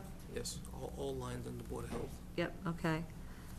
Highways being held to no cuts based upon this scenario. Right, but what I did not put in is I didn't change that $50,000.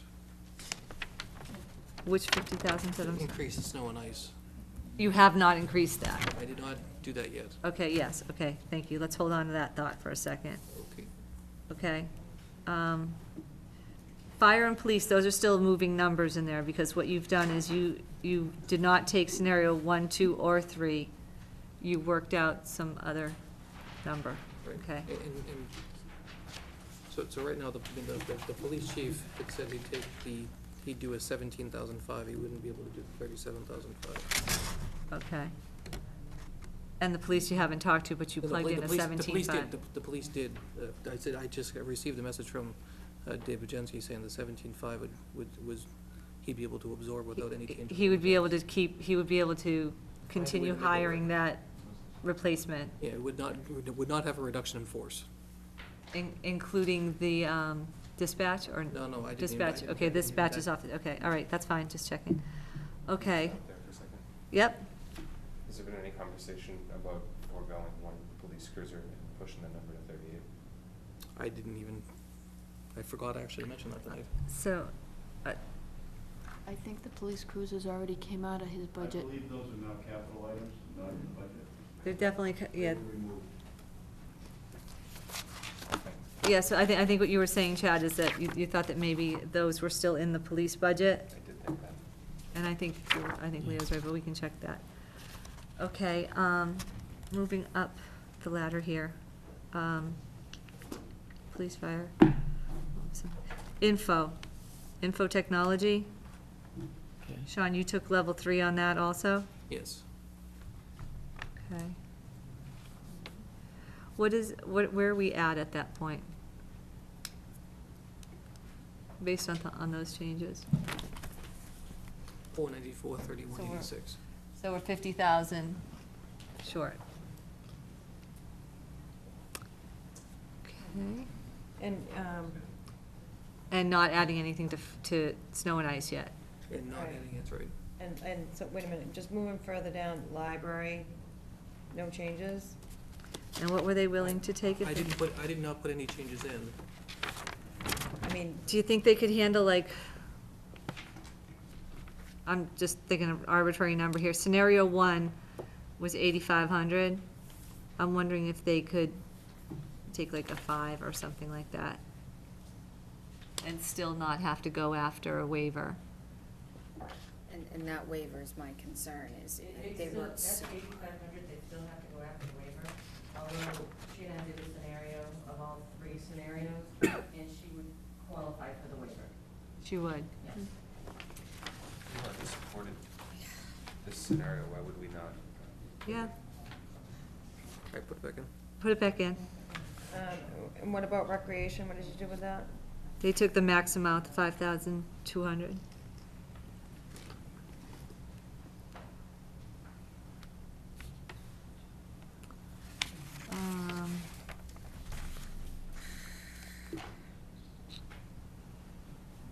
What, in Board of Health, you already took the max amount.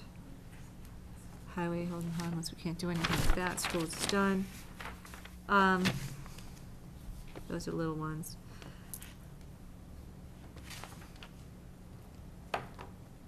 Maureen, can I ask, Yeah, go ahead, please. on Infotech, Yes. we have the one person that's on there, I can't think of his name, but I know Wayne. we had, was there like $6,000 that was built in for somebody else? As a backup, has that been taken out? Okay. It's already been removed? Yes, for 14.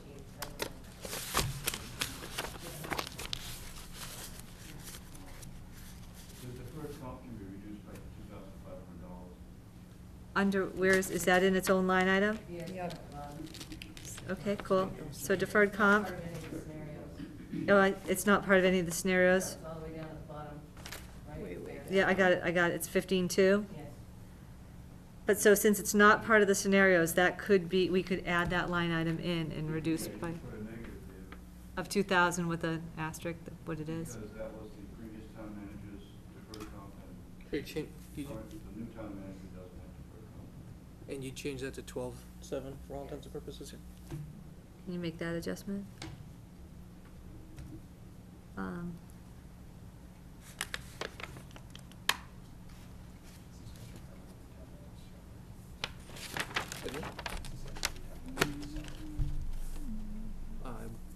I believe so. What was the question? If it had the new town manager's salary.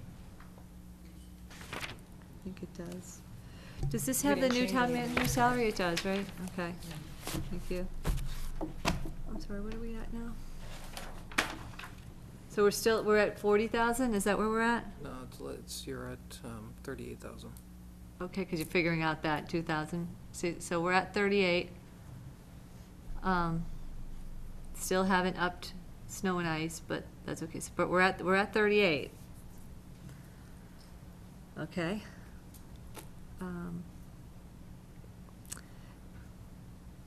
Is there any flexibility in the selectmen's budget? They wiped out all training.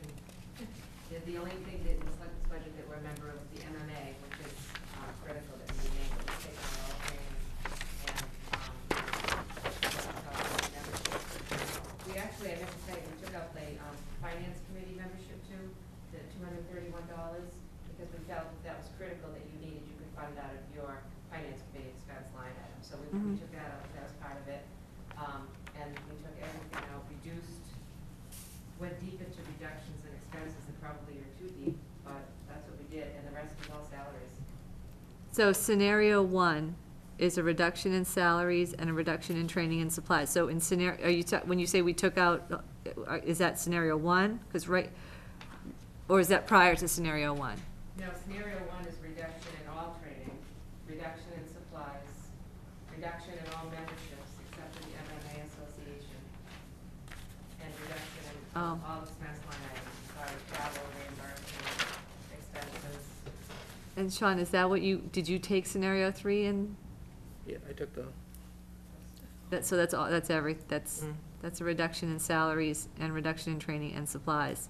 That's what's put into our thing here is scenario 3. All three scenarios are reductions in all training and all memberships except for the MMA. The only difference between scenario 1 and all the other scenarios is salary. The salary cuts just get deeper.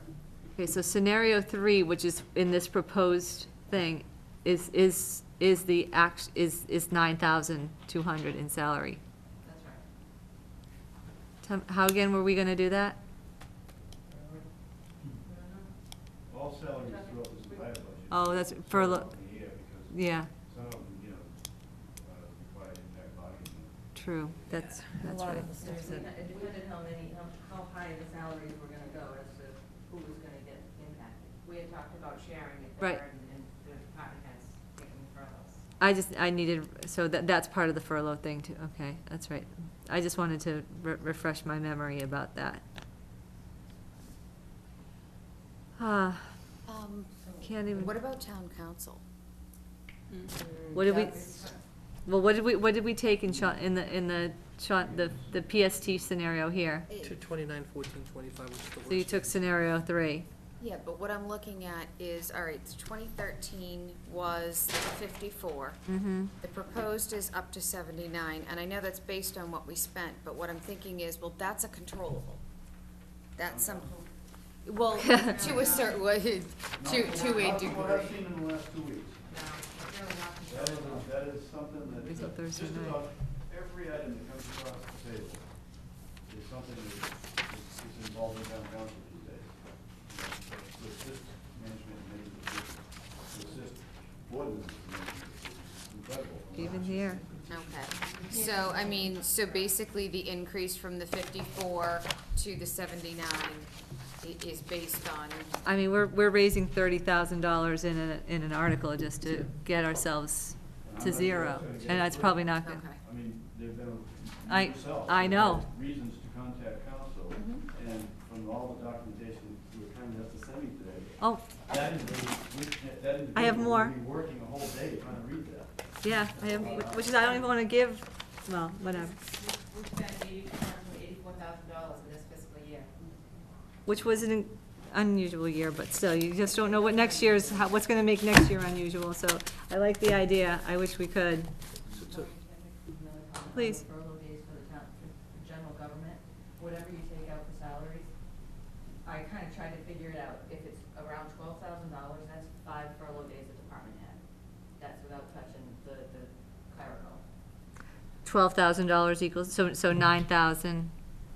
I mean, But you're just looking at the selectmen's budget on that 9,000. There's also other Oh. salaries that are included in that. Understood. That grouping. I don't like the idea of furlough. I don't like furlough ideas either. What is the total that we're taking out in salaries for the?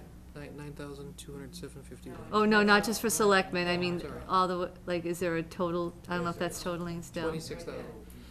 Well, I didn't do the salary. I did not do the salaries of mine. That's, Right, so that That's was not the calculating. scenario, right. The 26.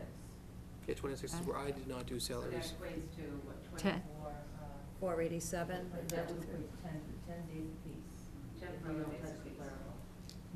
10 days apiece for department heads? Yeah, if you went with scenario 3 on all of those, which it kinda looks like for general government, you're hitting scenario 3 quite a bit. Yeah. Which means you're on the top end of your salaries, and that's. And your furloughs? Correct. Just, I know Cindy, I'll defer to Floyd. You had a question, but I just want to offer a suggestion too when she's done. Go ahead, Cindy. Finance, 20,000. Is there any wiggle room in that Oh, for a our- few thousand? Oh, the reserve fund? Yeah, I mean, have we always Yeah. expended all of that? No. Okay, Well, and we have, it's been probably 4 years, I would say, that we've hit all 20,000, It but, was 30 before, right? And we reduced it down to 20? You're probably gonna use it all this year. Oh, okay. would anybody be comfortable going to 10? I mean, at that point, the bank is closed, and 10 is 10, and it's spent. You shoot yourself in the foot if we used it every year. Yeah, if we've been using it, Then leave it. then, Okay. and then I know it's unpopular, civil defense and women's crisis, could we drop those a little bit? I don't know, do we need it, can we cut them out? Civil defense? Women's crisis, I know is a big, it's very important, and I know civil defense, but we've had to cut them in the past, could we do that now? Civil defense falls under police, I know And I that. think it's There was required a a separate certain line amount. item, You have What's to have a certain required amount. we have a certain amount that we have to have in there? I think, I Um, remember something like that, like a certain requirement, I mean, but I don't know what the We could drop requirement it a few was. thousand, I wouldn't cut it totally out, but Yeah. could we find 2,000 out of that to, well, I think anything that you give them, they appreciate. right. This is for civil defense or the women's crisis? I would say women's crisis, I don't have enough knowledge of civil defense to know whether we can cut it or not. Civil Real- defense, isn't that what they use, like they bought the cots when we had the hurricane? Oh, yeah. And it's monies for those types of situations, for a shelter, And certain it's- supplies need to be bought. I know they bought the cots. Why don't we consider 2,000 out of that and 2,000 out of women's crisis? Gets us 4,000, and we can talk to the police chief, we can ask him. Yeah. What happens if you cut the women's crisis? Would somebody be denied No, assistance? they're gonna provide Yes. the assistance regardless, and they're a nonprofit, and they help, residents of Abington, and it's. But we don't do all nonprofits either, I mean, that's something Yeah. we probably Mm. could. We had zeroed that out in the past, and then we had brought it back We did. last year, or maybe 2 years, we've bumped it up twice, but. Yeah, But it I won't mean- reduce services for No. residents? no. Want to take the whole thing out at this point? I wouldn't. You wouldn't? Can we do 2? I mean, we're seriously at that point now where we're taking 2,000 out of things. I would propose taking 2 out of that, 2,000 out of that, and 2,000 out of civil defense, and see if that, I mean, I'm sorry, I hate to do it, No, that's right.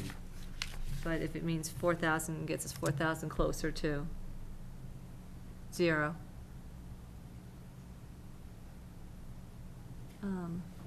My suggestion, Maureen, Mm-hmm. that I just wanted to put forth, the fire chief again had offered a much larger number Yes. for reduction. And again, I don't know what the police chief would do, but if we take the fire department's number as it was originally offered, Yes. which was the 37,000 number, and put that $37,000 number in it. Now clearly we have a little more, I mean, whether we like furloughs or not, I think we just heard furloughs were being taken. I wonder if Yeah. we, just for the sake of this discussion, without, I don't, the zero consent, I have not talked with Dave about this at all. No, well, no one's Dave- consent. Dave had said he could live with the 17.5. John had said he could handle the 37 with pain, but he could handle the 37 and keep the service exactly the same. Do you think we could do Furloughs- 20 and 20 instead of 17.5 and 17.5?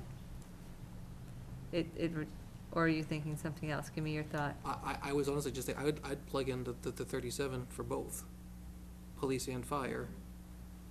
Okay. And then we'd just look at what the impact would be, But- because you're adding, for all intents and purposes, you're adding 40 grand.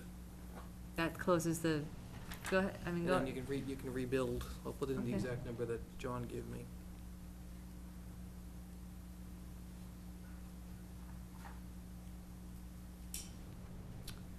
Which, again, $37,062.69.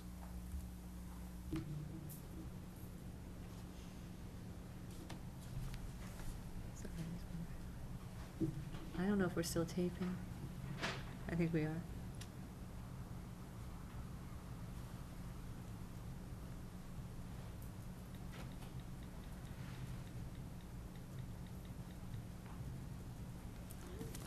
While you do that, I'm just gonna make sure that we're still, recording. It shows that we're $2,700 in the black. We're to the good.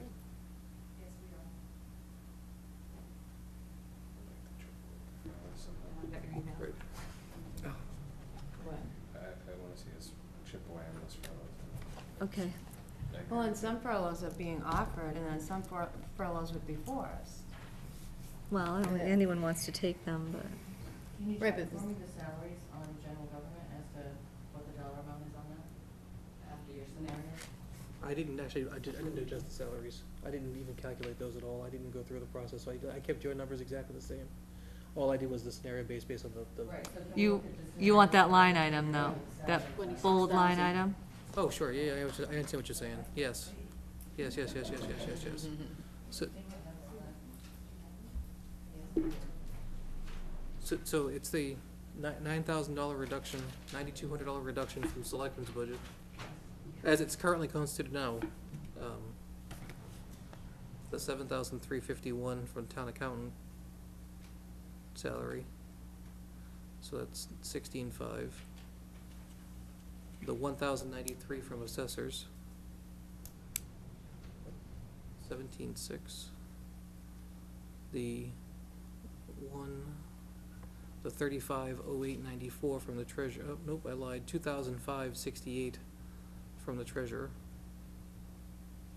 Is that scenario one? yes.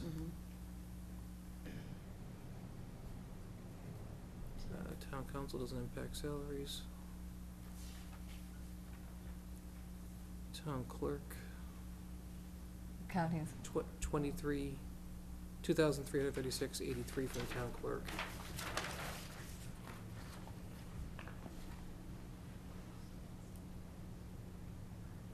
And planning board,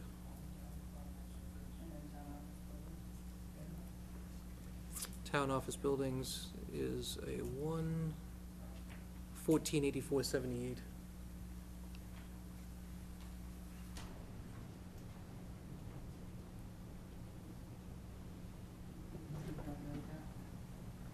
I was just reading. I could. No, I could, if you So- want to just read it back to me, that's fine, I'll take it. So that, that proposal as it stands, does that close the budget? Yeah, we're 2,000, so with still having furloughs, you're $2,000 in the black, so yes.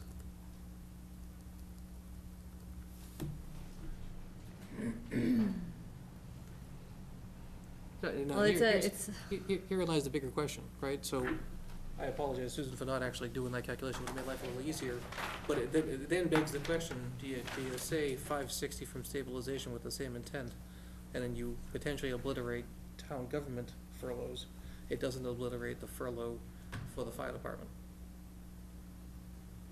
You're saying if you up from 5, Well, I guess my statement is, I don't think that anybody should be forced to volunteer, nor do I think that anybody should be forced to take that time away.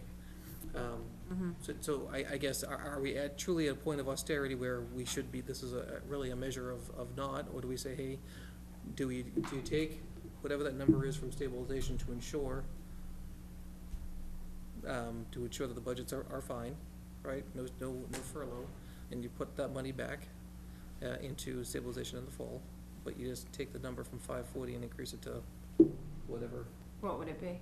I honestly don't know the answer to the question. 580. 21,500. So the 7,000 is in the 560. accountant's salary, wouldn't be a furlough, because it's already, it was a 32-hour position, but there's only a 28-hour employee in that position now.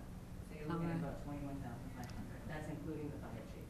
If we get rid of all So furloughs. that'd be 560 would be. So for $20,000, we could get rid of furloughs except for fire and police. No, it would include. It would include them. Yeah, police isn't, so yes, she just said the $21,000 would cover everybody, no furloughs. And so, yeah, so plug that in, 560 something. which gives us 22,000, which, based upon, you know, doing the numbers on the back of an envelope, as we say, would allow us to further basically go back and adjust those numbers so that you're not requiring furloughs. Yes? That's where we think we're at? And then, so then that puts us at a 22, what's, 22,744, but that really isn't true, because you would go back up and adjust what you're taking out of the budget line items Right. to not require furloughs. okay. Yes? Yes. And again, this is just one suggestion.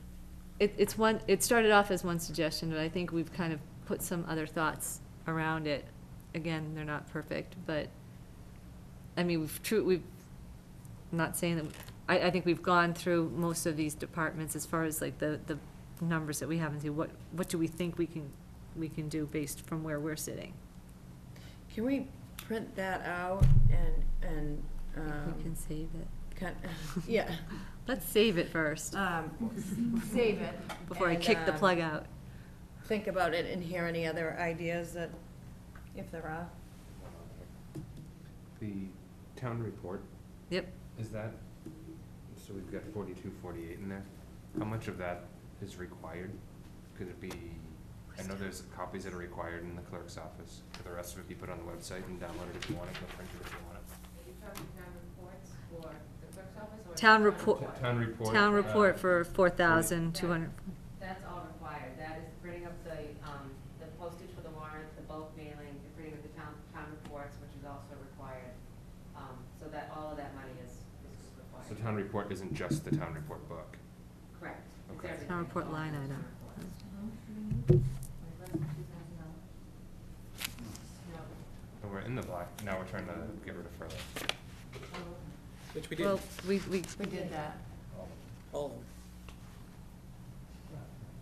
Never mind. But Well, no, it's by hard to- no, it's increasing hard to the look amount that we're still. taking, Reduce from we, stabilization. is by increasing the amount we take from stabilization by $20,000. Right, so you have to go back and reduce Adjust. those expenses, which will bring you back down To zero. $0.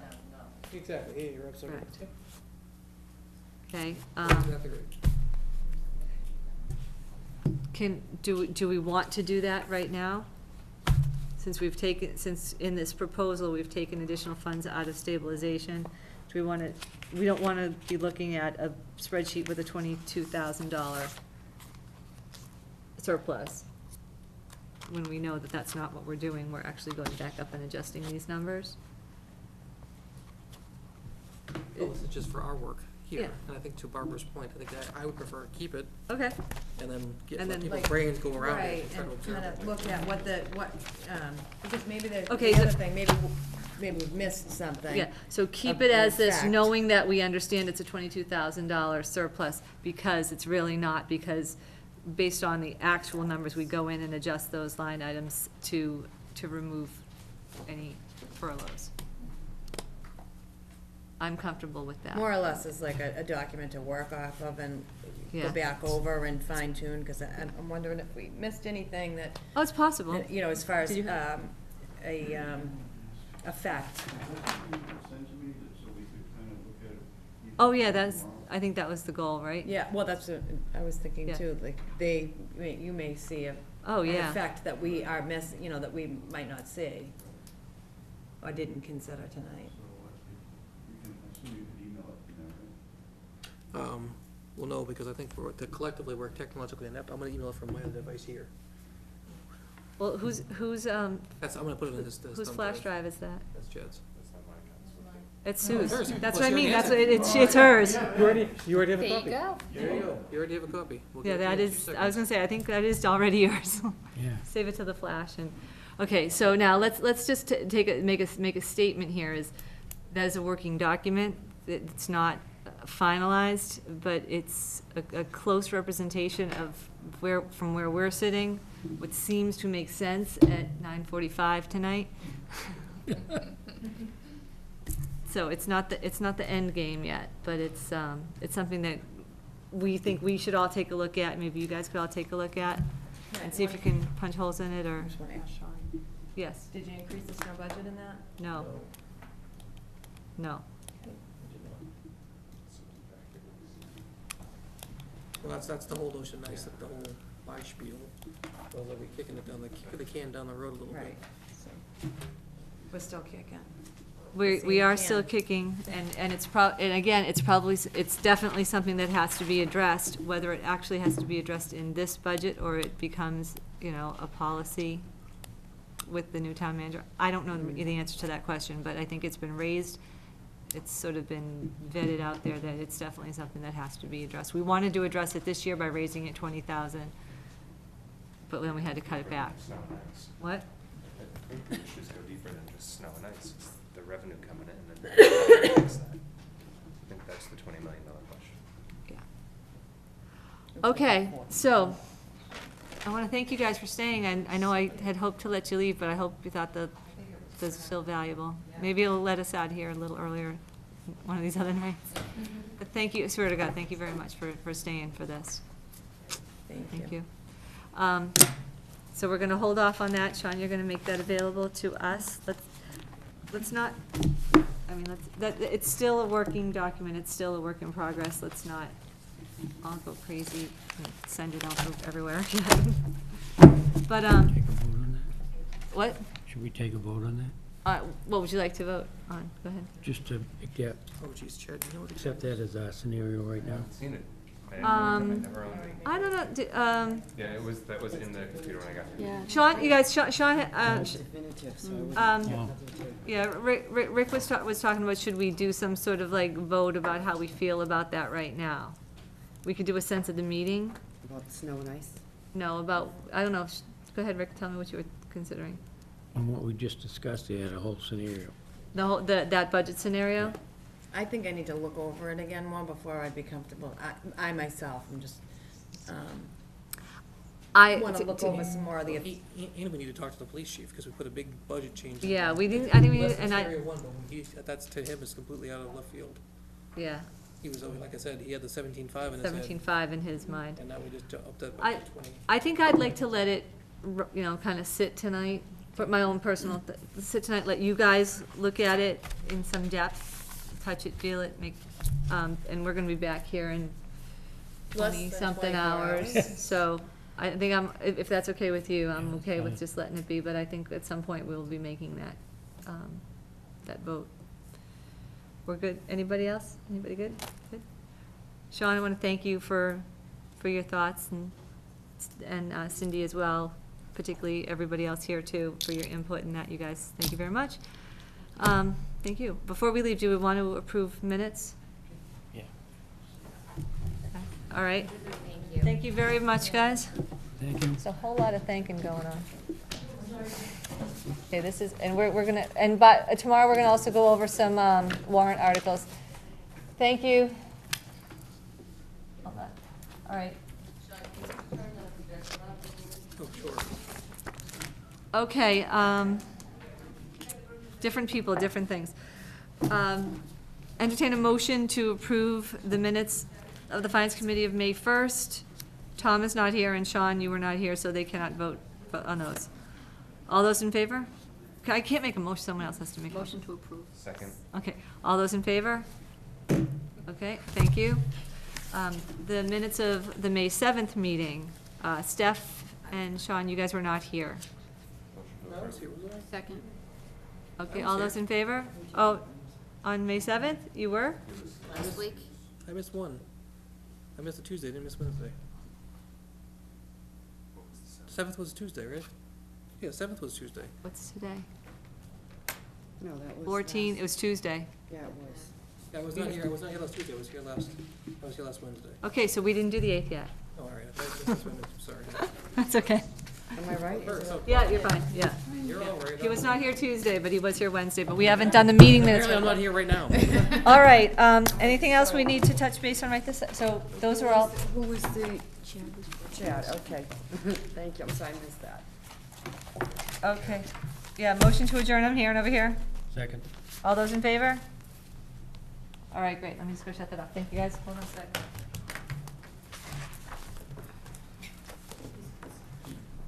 Oh, yeah, you should call. What's that? Oh, geez.